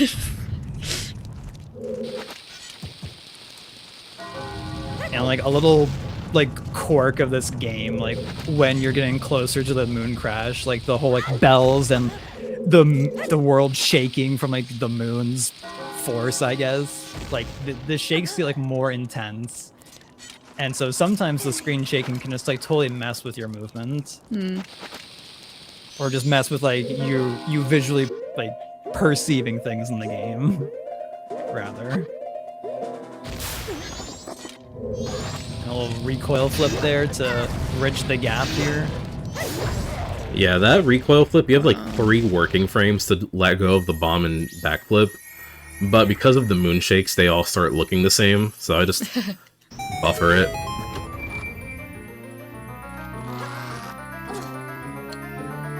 Now we're gonna do something here with the ocarina here, if you want to explain song storage. Yeah, well first we're going to enter this door, which is very thankful that they put a door here because open the door here sets a respawn point, and then right here on this ledge, you can just walk off of it and press ocarina and you'll activate an ocarina dive. And then you had to play Song of Time really quickly there because you have to input the song for when you're doing song storage like that. You have to play the song fully before you void out. And in that spot in particular, it's pretty tight. So now we have Song of Time stored, which will come into play in just a moment here. And here... Oh. Forgot I also want light arrows for this. a much nicer, a little bit more forgiving boss key skip than the Woodfall one. Because if you fall down, you can indeed try again. I guess the only factor being the time. Yeah. But we had a lot of in-game time to work with there. But yeah, we got the stick, we got Giant's Mask. Now we're gonna do some cheating here after I get a few shots off here. I guess we never really explained power crouch stab, but basically It hasn't come up yet. Yeah, he's gonna. I think. Yeah, your crouch stab in Majora's Mask doesn't have a damage value set by default, so it just uses whatever your previously used damage value was. And so when you jump slash with a stick, I believe it's dealing like 4 damage, which is a lot of damage, which basically every time you're crouch stabbing, you're doing a stick jump slash, which I believe a normal sword slash does like 1 damage for reference. And with the song storage, he just like paused the game when he was equipping and hit A to like pull up text, which once again brings back the like, oh, do you want to save your game and such?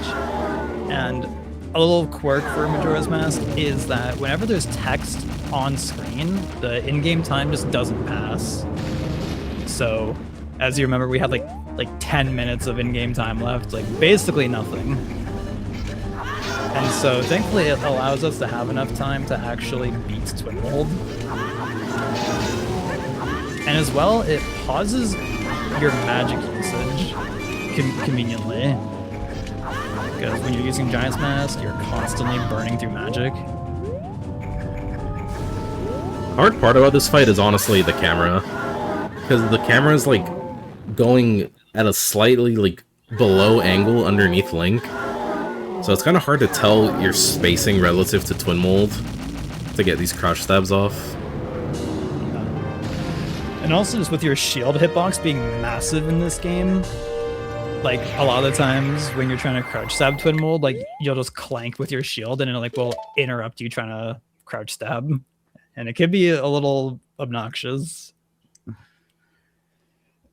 Yeah, and with the song storage there, because we have Song of Time, I don't know if you mentioned this, Butter, but we can pick up the remains, and once Link starts the pickup animation for the remains, it's already put in his inventory, so we can just save the game and reset to skip the Giants cutscene.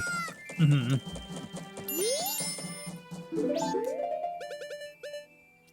You...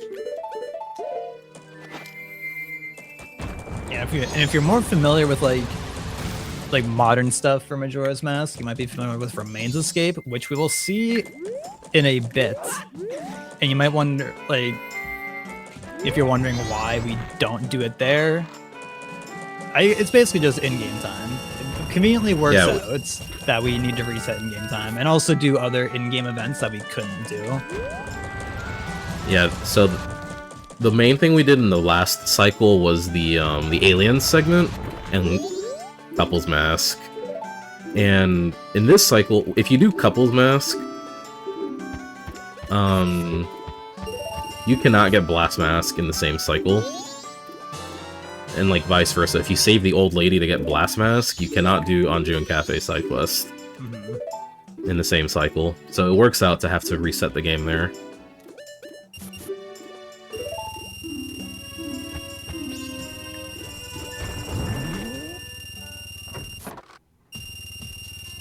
And then you saw there the outcome of the little glitch we did way earlier in the run by now having the Giant's wallet, since the flag was not set.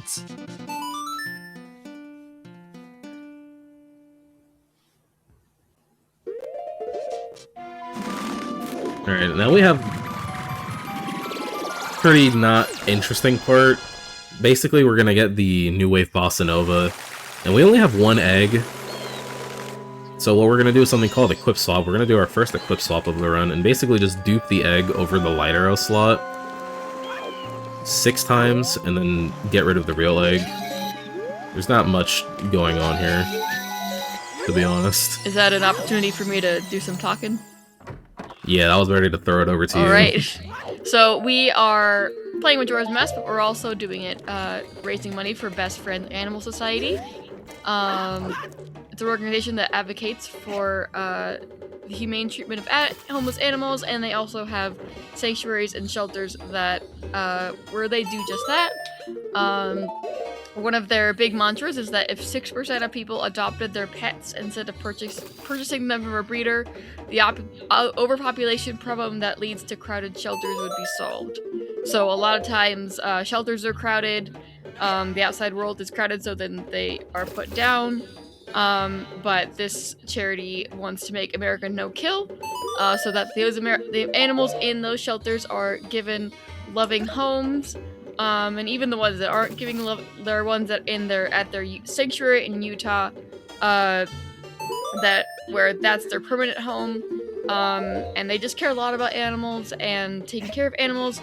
They also offer free resources for grieving a pet, as well as other things we may not think about as pet owners, like pet care during national disasters, and low-cost spay and neutering services. So they do a lot for pet care and stray animal care and wild animal care and rehabilitation. So it's really just a great charity, and your donations go towards all of that. So really makes a difference. And we also, our incentive right now is putting money towards which skin is being used for tomorrow's Wind Waker randomizer race. Malin has the most money put towards it right now with $45. Post Box Man and second, the first two will be used, and then with no money put towards them, Tingle, Grandma, Goku, and Sans Undertale. So if you are a fan of any of those, you can put money towards those skins. And yeah, I'll throw it back over to Nice timing. We just finished the egg dupes. Awesome. I did a cutscene skip there. When Zora Link pulls out the guitar, the ocarina, he immediately gets the New Wave Bossa Nova already put into his inventory. So we can just either mash pause or the ocarina. I mash both because you have 2 frames to pause the game and 1 frame to get the ocarina, so you can skip a pause and then just soar away. So we'll be using that later to enter Great Bay Temple. I'll let Butter take over here for this Lex a little bit. Yeah, much like earlier in the run when we got to Deku Palace, we're gonna do a similar concept with the Great Fairy Fountains by doing a setup to get onto this little like railing thing here, which will give us a nice little boost to save on explosives, and we're gonna do some more hovering to get out of bounds, and we can access a out of bounds grotto or fairy fountain that is not loaded in, which will take us to the Snowhead Great Fairy, and once we exit, we will just be in a bit of a snowstorm with the wind blowing still. A good old Majora's Mask classic lullaby skip. So there we could slash our sword against the edge to prevent Link from falling off. And then during the pause in between time of the wind blowing cycles, we could put on Gora Mask and get a spike roll and roll against the wind to get over here. And then we're gonna get ISG off this bomb here, so we can climb up the ramp into the dungeon without having to slash our sword constantly. And a very nice part of all masks is having Bunny Hood here. It makes these cycles a lot easier to deal with. And just cover more ground, because there are safe spots for like all the snowballs. And like getting to this safe spot in particular can be a bit annoying if you don't have Bunny Hood, but with Bunny Hood it's free. And these snowballs that fall here are like random how big they can be. So sometimes you can get just a giant snowball and it just like messes you up if you're not in a good spot already. And other times you get just a very baby snowball and you just walk around it, no problem.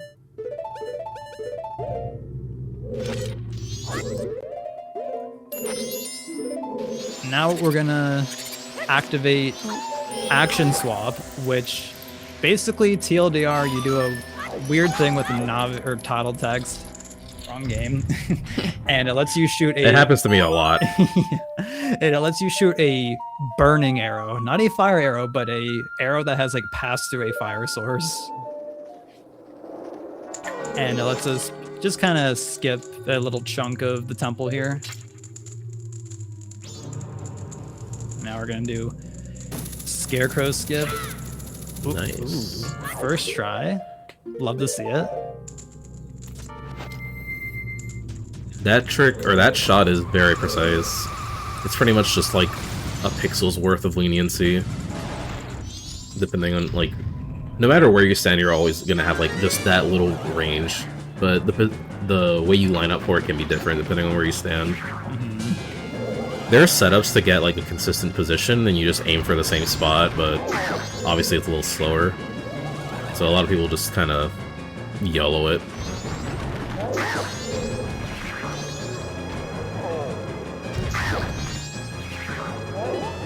Here's a little cutscene skip here. He always spawns in that same spot when he's going to initiate the second phase of the fight. So if you can hit him on the frame before the cutscene starts of him going into phase 2, you can just kill him.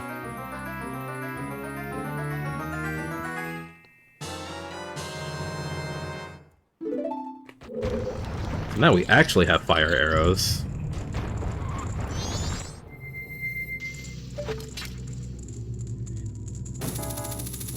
And now we're gonna do bomb shoots, fire arrows. We're gonna get ISG off of this torch here By using a damage source. Since just getting ISG is basically just interrupting your crouch stab, which most often is with like picking up an object. But there, the Chew explosion interrupts Link's crouch stab and just gives you ISG. And it's so quick. Just kind of happens. It's kind of like a blink and you miss it kind of thing. Yeah. It's just like this boss key skip. Yeah, this gotta be one of the easiest tricks in the run. You just kind of be Goron Link, be in the middle of all those spikes there, and look in the general range that morphs see up at, and then you just kind of backwalk and it just pushes you through the door. So now we're damaging down here for another Giant's cutscene skip. And we're also going to be equipping the normal bow. Generally people would, you know, fight this guy with Goron rolling, and that's really slow because Goron roll only does like 1 damage. It takes forever to knock him down. But you can just shoot him with arrows and it's a lot faster, but we are at basically 1 health. So we have to be a little mindful of that. Oh wow. Yeah, if you stand like in a general like range where morphs at, Goat will just kind of like stand there and just kind of look at you and thankfully not run away. It's funny. That was just annoying. It's okay. Between the spikes falling down and then that one arrow at the end not hitting. That was just unfortunate, but we lived. Yeah, dying there would have been a little undesirable. Pretty bad. That would have been pretty bad. I'm gonna save this bomb. You really don't have a lot of bombs with this route to do all these tricks, so we're gonna do something called Remain Escape.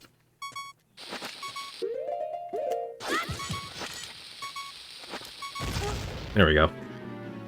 So for some reason, when you put the bomb down in the middle of the blue orb and you have the hook shot out and walk into the blue orb, when you press A to pick up the bomb, it just picks up the actual blue orb. And now I just have the boss remains. Oh wait, hold on. In my inventory. Yeah. I'm so used to doing the faster route for this since practicing for this event, and usually you just sort of Zora Cape where the entrance to Great Bay is, but we gotta do a little movement before we get there. I forgot to split for Enter Snowhead and Goats remains. I was yapping.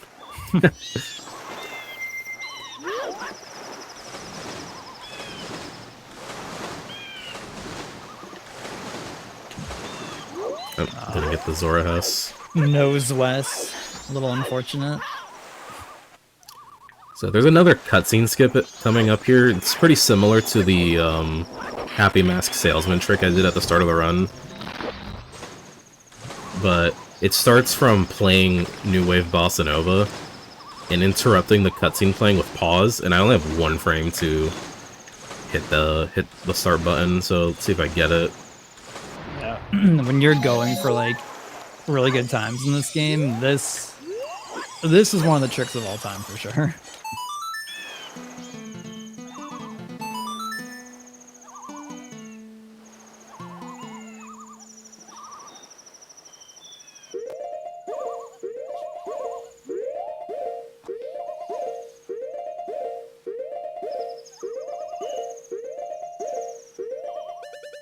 All right.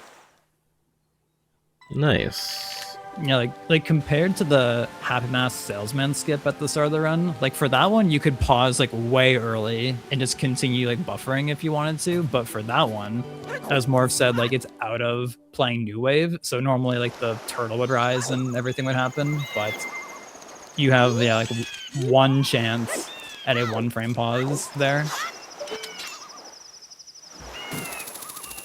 Since if you'd start early, nothing would happen since you would be still in the cutscene of playing New Wave. And then right here, we're going to do another cutscene skip by using Time Stop this time to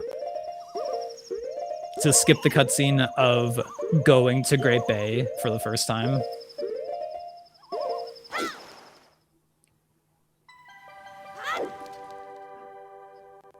So now instead of going on the turtle and seeing those pirates get swept away, we just kind of are in the dungeon really quickly. That's cool. Although I'm sure they still got swept away, so. I'm sure they did. Likely. We just kind of got like the express view.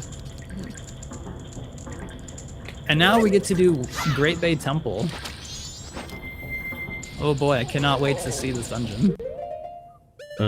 This... So that whole thing with dungeon collision being loaded throughout the whole thing. So the boss load zone just kind of happens to be like right nearby. Wow. And then similarly, Georg and his hitbox, or hurtbox, are also loaded. So you can do a weird shot to put Link out of bounds and shoot an arrow into Georg and hit him, which will just skip the cutscene of him like swimming around and all that fun stuff that you see. And then we were able to just complete phase 1 pretty quickly. Georg can be a little annoying there, but thankfully he was nice.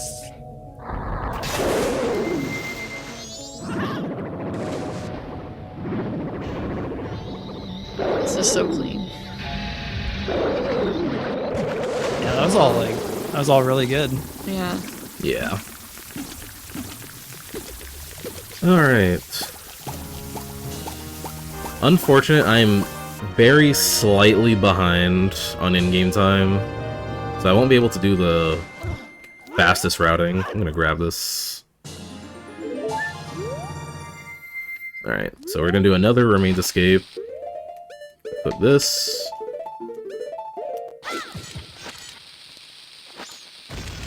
Alright, and now because we're in Georg's room, we can just do... Instead of dying like we did before, we can just void out. Oh. Okay. And spawn in the giant's room.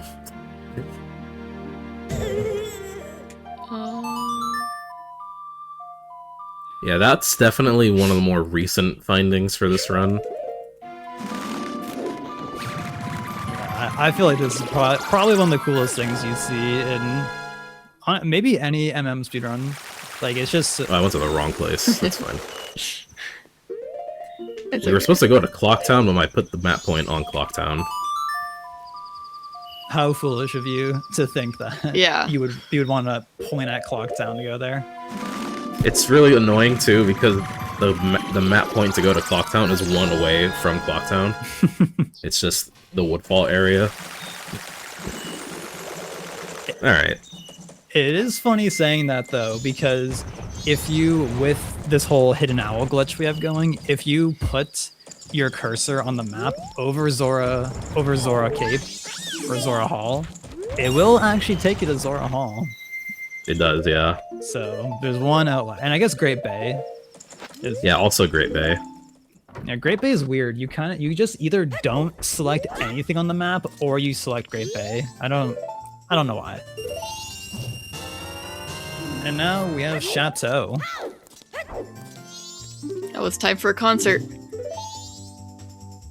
Yeah, so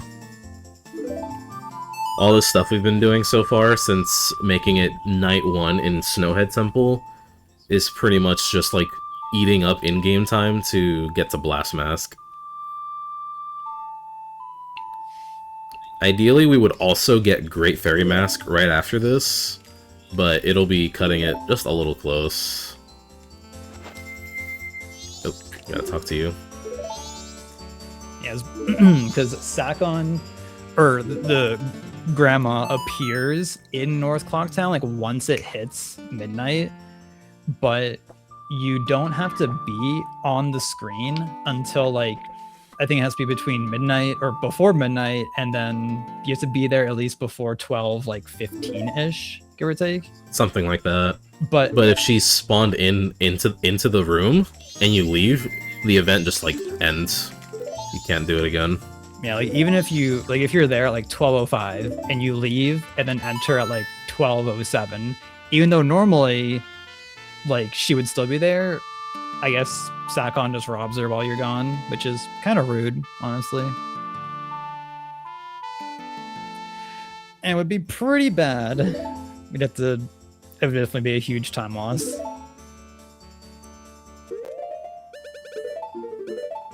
Yeah, so with ideal routing, like Morph was saying, you would normally enter the Great Fairy Fountain before it hits midnight, so that way you can get Great Fairy Mask before spawning in Granny, so that way you don't cancel out the event. But unfortunately, we do not have the time for that. So we'll just have to wait. It's not that much time loss. Yeah. If you play optimally, it's hard to like, unless you like Song of Double Time really late, it's kind of hard to do everything on time unless you play really well. Yeah, it is pretty tight, which I think is the thing that makes speedruns, and especially like all masks, for example, like really interesting, like actually making use of the in-game time, because it's not an easy thing at all to optimize. It's really difficult to maximize. Yeah, I thought you were about to just go into the loading zone, and I was getting a little scared. No, I'm just posted up. Oh, never mind. It's like 12:20 when Sakon shows up. I like that you still... He's just crouched. Yeah, I've never seen that. The way it was like angled inside the tree too, that was really funny. Yeah, some cool framing. There's a neat like 1 second time save you can do where you take this load zone as Sakon's leaving. Bruh. But if you do it too early, you don't get Blast Mask, so I don't go for it. That sounds crazy to go for that. For a 1 second time save. Yeah. So, like with other things in this game, I'm gonna initiate this cutscene and void out, and when you start this cutscene, you get the Great Fairy Mask on the first frame that it starts. So I'm just gonna super slide, hold ESS, hold... Oop, that was too early. Let's do it again.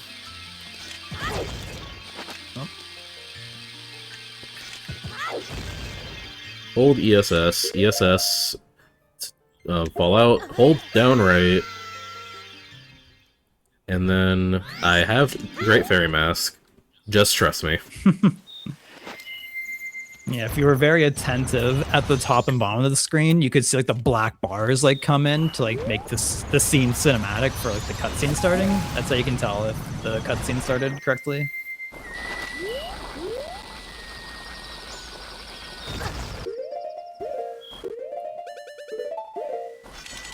And we're gonna get time stop again to enter this grotto, so we can advance it 2 days. For some reason that happens there. You just advance JP only. a lot of time if you do it like only that. works in the Japanese version, which is unfortunate because I tried to see if English was possible with this category, and it just... That's one of the bigger ones, because otherwise you're playing Song of Double Time like 4 times or something. Alright. And now the last thing on our agenda is to enter the Curiosity Shop to buy the last regular mask. And yeah, it doesn't open until 10 p.m. normally, so you can clip in and still access the Curiosity Shop. And this is where the Chateau comes in. It sells for 200 rupees. We need 500. And when you're selling him anything here, if you hit a different C button than the one that you're selling during the animation of like Link giving it to him after hitting yes, it just like will give him, it won't deplete the source that you gave, and instead it will write an empty bottle over that C button slot. And if you're holding R while having a shield, it gives you an extra frame for some reason to do that trick.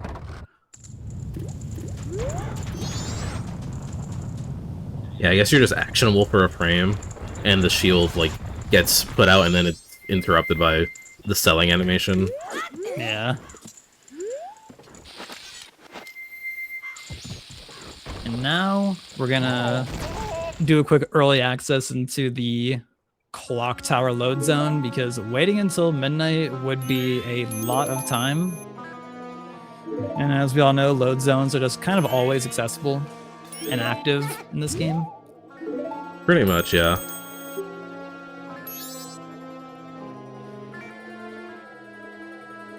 We've collected every normal mask.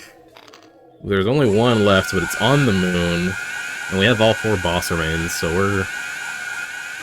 we're in for a long cutscene here now. I can play this song.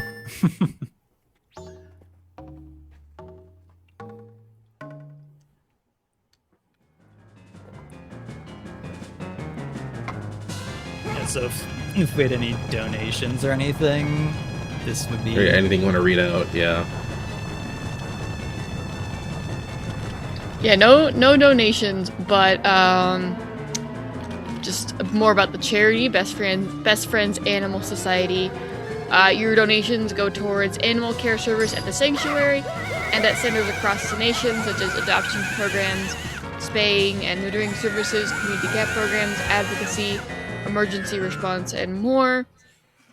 The Animal Society is an organization that advocates for the humane treatment of animals, and they've been working since 1984 to make America no-kill, meaning that the animals in the shelters, instead of being overcrowded and people putting them down because of that, we actually find them homes and all that good stuff, and taking care of them, taking care of the animals that we share this earth with.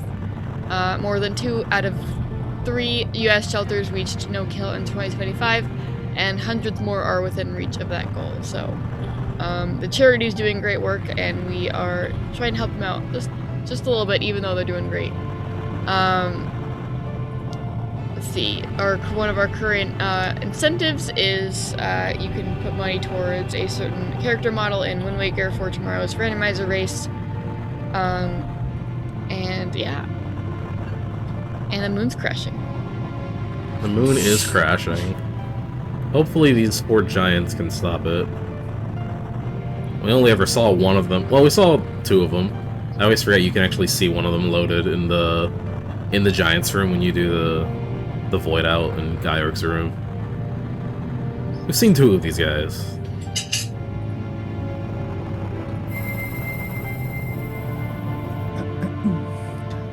I think it's interesting if you ever have only like 1, 2, or 3 giants and not all 4 of the dungeons completed, and you come here and play Oath, you get like a unique cutscene.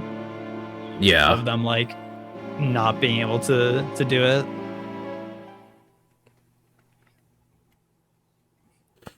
But it's something that you would never see otherwise.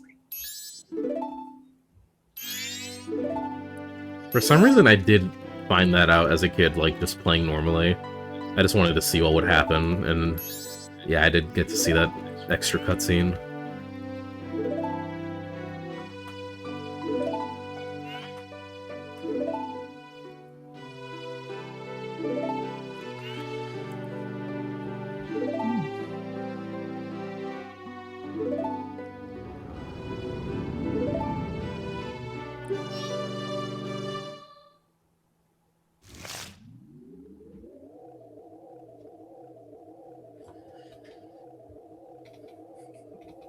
I guess also another funny thing is that they definitely just intended you to be like regular Link in this Yeah. room. And in a sec here, if you look at Goron Link, his neck is all like just crazy looking. Just Oh, okay. He's looking up. It's okay. yeah, he's doing his Look at best. you, huh? He's really looking up.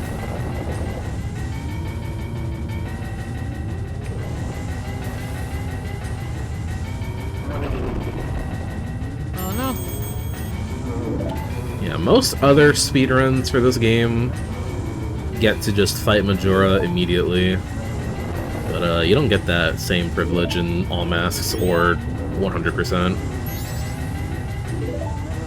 We got a bit more gameplay left before that. At least you get the trade-off of getting probably the craziest 100% reward of like any game. Yeah, We've got cats. if you got it any earlier, it would be insane. We've got cats forever cheering you on in chat. Yo, cats. What is up? Alright, my health is a little low.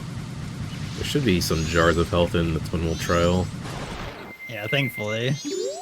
It's also kind of weird, like, seeing on the moon here, just there being no clock at the bottom, since you're so used to seeing it the entire game. Yeah. You would only have that happen also in, like, the intro sequence before Clocktown. Definitely weird to look at. And I guess also after you beat a boss, but before you grab the remains, like, time freezes. That too, yeah. Yeah.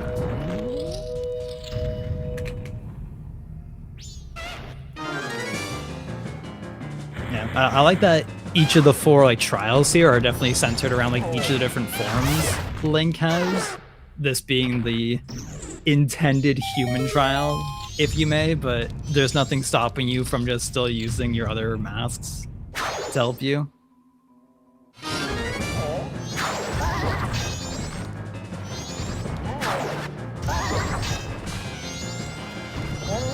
went that way. Oh, still got hit. Nice. Okay. That was not what I expected to happen there.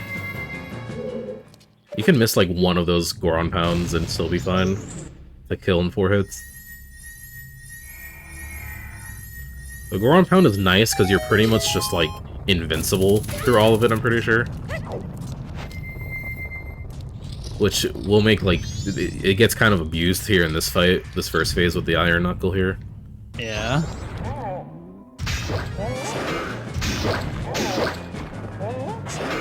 Is he gonna do the other swing? He's not.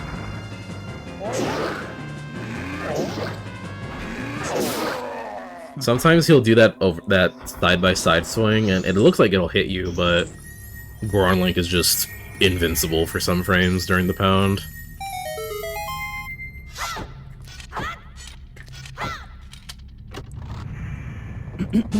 Yeah, and instead of doing the minigame with the bomb shoes that they just gave us, we're gonna use them to hover instead. By sneakily getting ISG off of the chest open, right there. Very sneaky.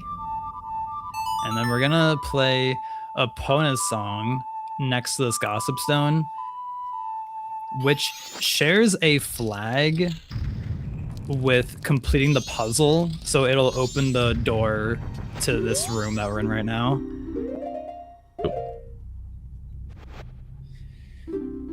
Which is really convenient that it works like that.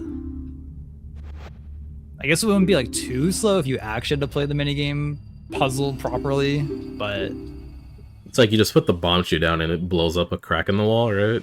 Yeah, and I honestly don't know if it's like shoot an eye switch. I don't know. I haven't seen that puzzle be completed in a long time. That sounds right, because I think the previous chest room, or from the Garo Master, gives you a bundle of arrows. It sounds right.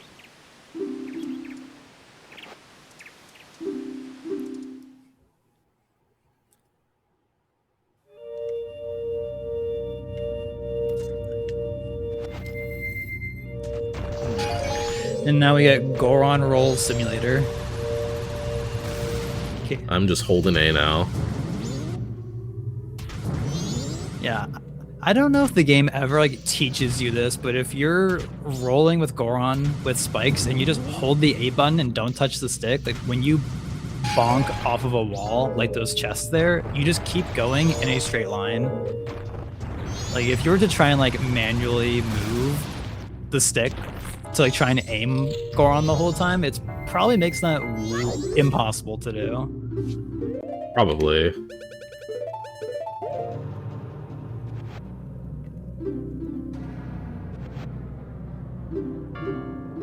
Alright, we got the hard trials out of the way. The next two are pretty easy in comparison. Yeah, I feel like the main like scary things on like a PB attempt would be like dying to the Iron Knuckle, because the Iron Knuckles do 5 hearts of damage, and Wow. we do not have more than 5 hearts. And then voiding in the Goron trial is super bad. Annoying. Yeah. So annoying. Yeah, I did notice you didn't really pick up the heart containers when you defeated the bosses. It's mainly to save a little bit of in-game time on Goat, since we need to damage down. Right. There's a better damage down route for that temple, but it's really strict and uses like all of your bomb shoes.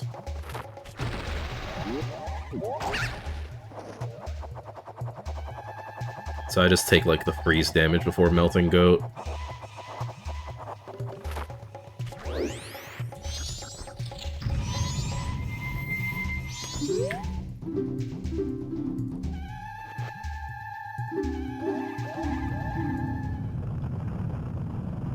Alright, just one more to go.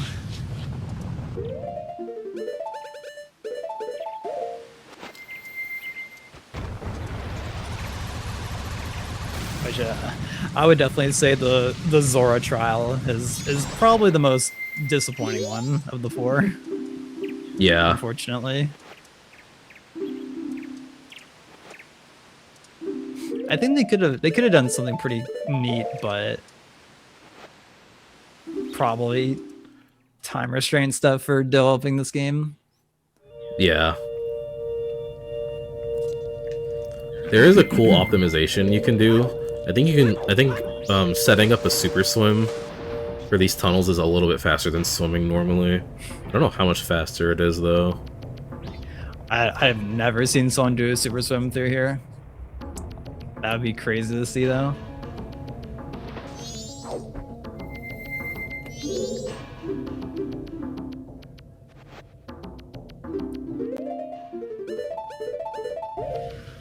Our last 2 masks.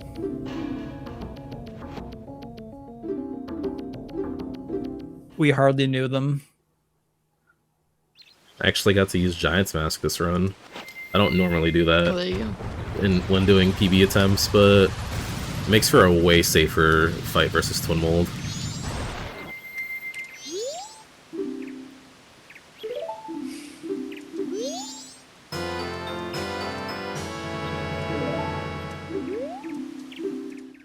Nah. And despite that being the final mask, we still have to beat Majora, of course.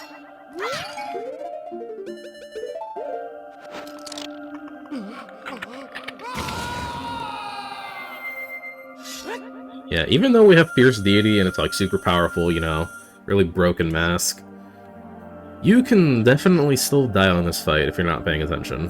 With only 3 hearts. 4 hearts makes it a good amount better, I would say. But with like 3 hearts, it's very easy to just die here. If you get kind of unlucky with the remains. Yeah, because like everything in this fight does like a full hearted damage to you. And Fierce Deity Link is huge. So he just gets hit by everything really easily. Yeah, and you can't like shield traditionally like all the other forms would be able to. Yeah. Oh my god. Bro. These remains are Today I learned contact damage with remains also deals a heart of damage. Oh. I didn't know that. yeah, a pretty uncommon scenario. Now we've all learned that too. Mm-hmm.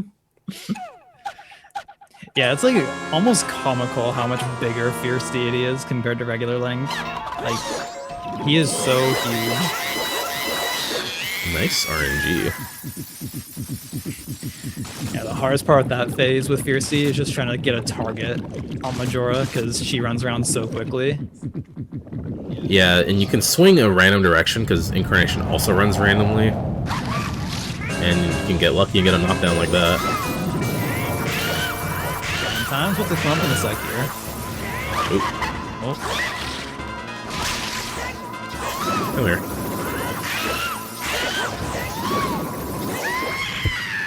GG's. Nicely done. Let's go. That was a pretty solid run. Yeah. I'm content with that. That's good. Yeah, I'd agree. That was overall very clean.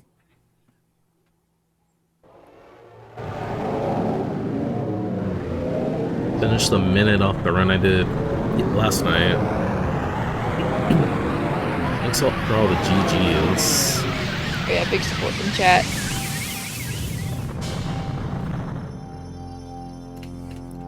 I hope everybody enjoyed that run. That was definitely a good. This run's so cool. Oh yeah. Is there anything or anyone you want to shout out? Shout out to the MM community. Very helpful, always like supportive of everyone playing. And like if you ever have like any questions or you want to try to get into speedrunning this game, definitely join the speedrunning Discord. We have lots of tools to help out with people starting out. And shout outs to Butter for helping commentate this run. I don't know if I could do this run alone, commentary-wise, because I would kind of just be locked in half the time, half the run.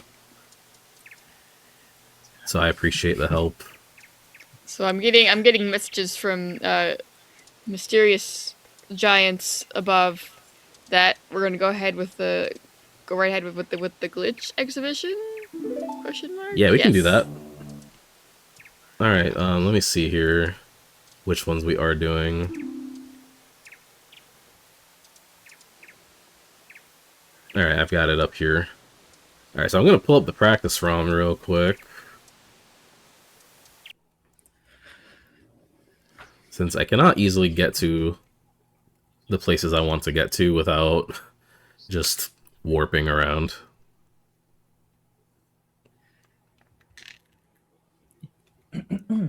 Yeah, thanks. So let me take a look here.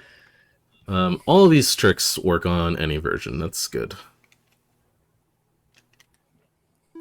Yeah, and if anybody is interested in learning Majora's Mask, the practice ROM does have save states and warping, so lots of nice tools to help you learn the game if anyone were to decide to learn Majora's Mask. Alright, so we'll go down the list here. We've got accessing the ranch on days 1 or 2. You can do it either one. So we'll have to explain ISG. Hold on. It's just gonna be nighttime here. Let's make it daytime. Let's see here. I'll just play Song of Double Time. Yo, what's up, Gravy? Hello. Hello, Gortho. Alright, so this also works on day 2, since the boulder does not break, or this guy does not break down the boulder here until day 3 starts. Doing this without music is kind of boring, so... if you're starting out... We'll just do bombs for right now. Something you can do... So the first important part is getting ISG. If you want to get ISG off of, like, not a bomb, you can use this sign here. And just do that. That makes it a lot easier. Because now all you have to do from this point on is start the hover. And because the ground is kind of sloped here, when you do a normal hover on like just flat ground, Link snaps back to the ground if you're too close. But this slope here lets you get enough height off the ground that you don't snap back down. So now I'm just gonna pull the bomb here at like the very edge where the slope starts. Get a hover. You want a good hover here. I usually have a bomb shoe here. So like this is a good hover. Now I'm just in the air, can't move. And then if you do a second one here, you need to be pretty good. Like this is a good hover. And I hold left and mash Zora Mask. I just pop up on top of here. Which is pretty convenient for like bingo or rando. And you can just move over here and curve your jump to get around. You can also do that. Whoops. Whatever. We'll just do it as human now. You can also do this as just human Link. It's a little bit tighter. And I think you do need a bomb shoe here. So let's see. If I remember this method correctly. So we're gonna do one hover. Forgot to untarget.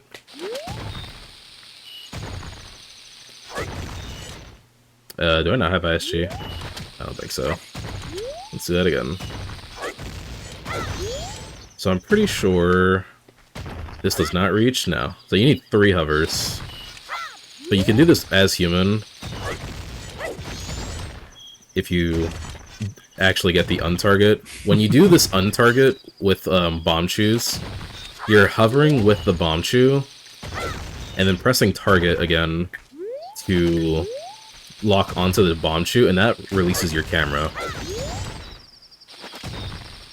So I'm gonna do another hover here and then turn to the left and side hop and hold up, and it pops me up as human Link too. And then you can do the same thing, just like walk around this like floor here.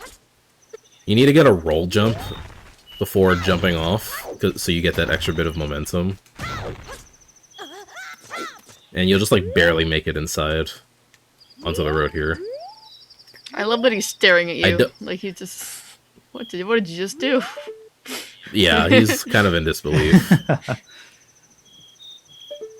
Does he do that if you get closer? I don't if you get close to him or what. Let me see here. No, he just keeps. Oh, if you get in going. front of him, he does it.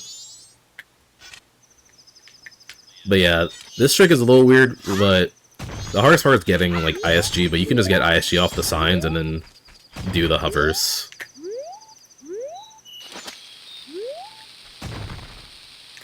I like doing it with Zora, because it's a little bit easier. Well, this angle's not good. There we go. I like doing it with Zora, because it's a little bit easier. Because all you have to do is just 2 hovers. And then hold left, mash Zora Mask, and target. And because he's kind of based off of, like, Adult Link, he gets more speed off of his roll, he jumps farther and all that stuff. So it's a little bit easier with Zora Link. So let's do the next trick. We have Snowhead Boss Key Skip. Super easy trick. I'll show, because the Goron method's so easy, I'll show off the other method too with bombs. Alright, where's the boss door? It's over there. Don't mind me levitating. Just ignore all of this. All intended. Just ignore all of part that of the plan. just now. So, like we mentioned earlier, you can just walk up to this, like, this middle part of the icicles and see up, and just target backwalk, and it just works. Super easy. I'm pretty sure if you're playing rando, you can also just use Fierce Deity and walk into the wall, I'm pretty sure. Yeah. Like, let's see here. Like, I'm pretty sure you literally just hold forward into the wall.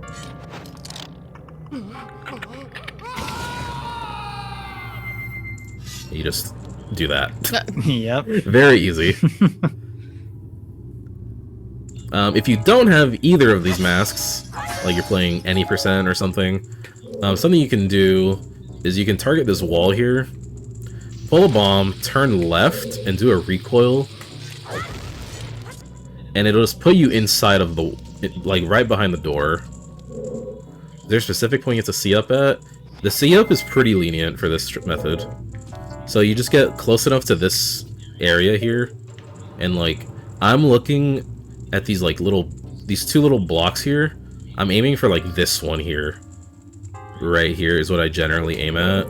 Using the clock, like, HUD as a reference point. Yeah. If anyone wasn't aware. Yeah, I'm usually just C-upping to that, but, like, probably here works too. Let's see. Barely not work. Does not work. Probably, like, let's transform here. Like, this probably works, right? No, it doesn't. So yeah, it's pretty lenient.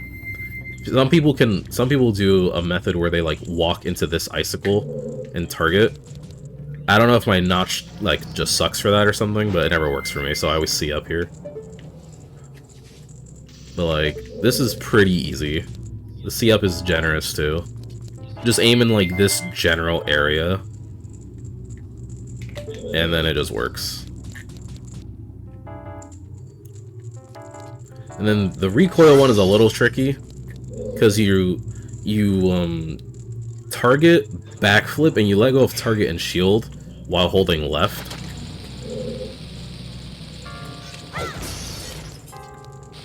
It's a little bit finicky sometimes, because what's happening is you're getting recoil pushed by the bomb. Alright, hold on. It's been a while since I've had to do this. So you're just walking, you're going to this corner and turning left and doing this recoil. And you let go of target and shield and hold left, like, pretty much all at the same time almost. And that gives you just enough, like, distance into this corner here, and you just hold left and it pushes you into the load zone.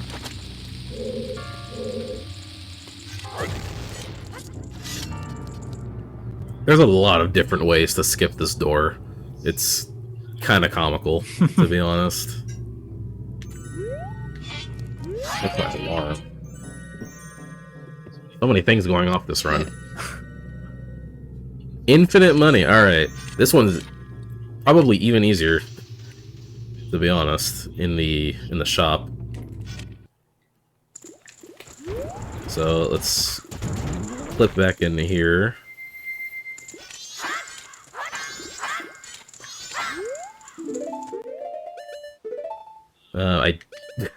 Okay, I see what happened here. So, usually I do another strat here, but I'm not very practiced in it right now, so we're just gonna get way up. Can you get in the door? Alright, he's in there. Medicine time. Alright, so infinite money with the curiosity shop here. For some reason, when you sell an item and you hold shield, I'm holding shield here. You can see my input display at the bottom. When I hold shield, press A to confirm, and then mash the empty bottle. I'm pretty much just selling him the empty bottle. And you can just do this over and over forever. It's not very hard at all. You can do it with one bottle too. Like, I've had to do this with one bottle before. I usually am mashing like really hard for it when I do it with one bottle, because it is like a 2-frame window. But with 2 bottles, you're pretty much mashing both buttons, so you just overlap it. But when I do this with one bottle, I'm just like Mario Party mashing almost.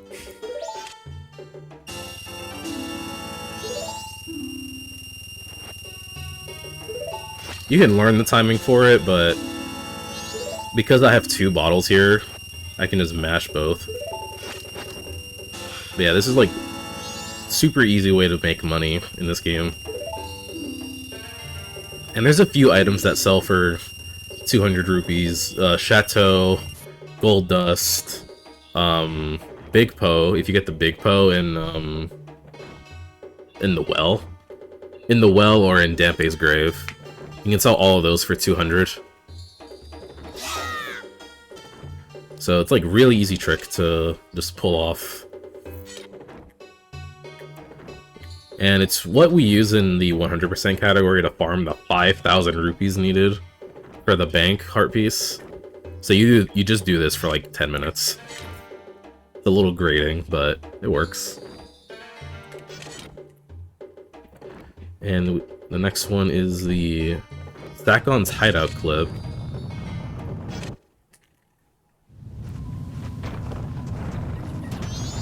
So we'll roll on over there. I'm gonna void again. Oh. But we cheated, so it's okay. There's so many different ways to do this clip. I'll show the one that I did in the run earlier because I think it's the easiest. So this wall is slanted. As you can see, there's like a little corner that divots out. So it gives you 2 different angles depending on where you target. You want to target this left side of the wall. And you approach this little opening here, and you just hold up, and then press A to roll, and then hold up left. You don't want to roll too late. I had to make a save state. You don't want to roll too late, because then you'll just roll past it like I did.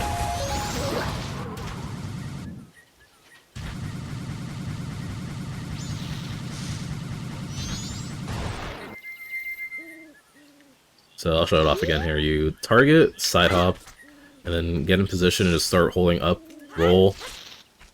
And then once you're through the wall, just hold up left. And the timing for the A press is is very lenient. You just have to keep holding up for it. See, that was too early. But that gets you in every time.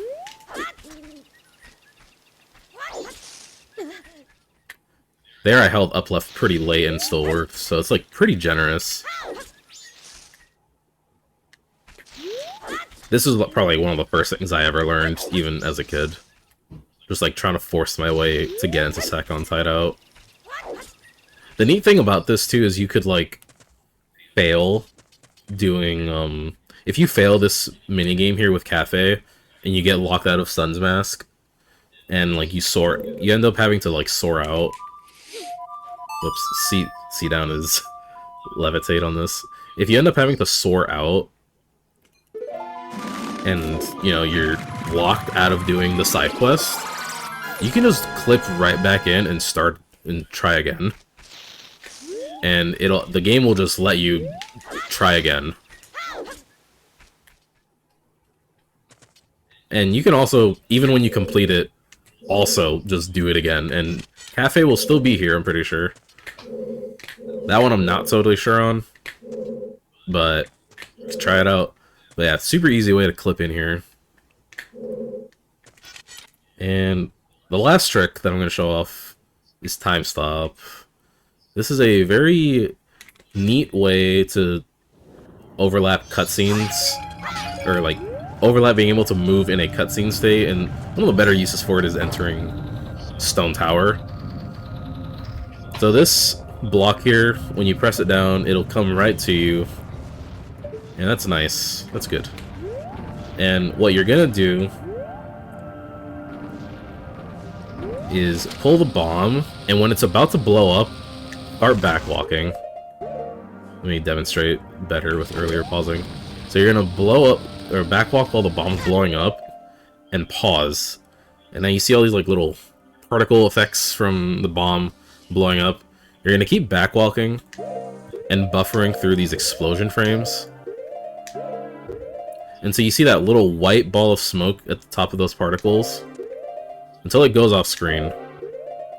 This frame, if you on English you have to hold target, so you're just gonna hold target the whole time. On this frame, if you get a cutscene item, which would be like a mask, a transformation mask, or your ocarina, and you out of unpause like press the cutscene item and shield, you'll just get time stop. So in that state, I could just backwalk to the block.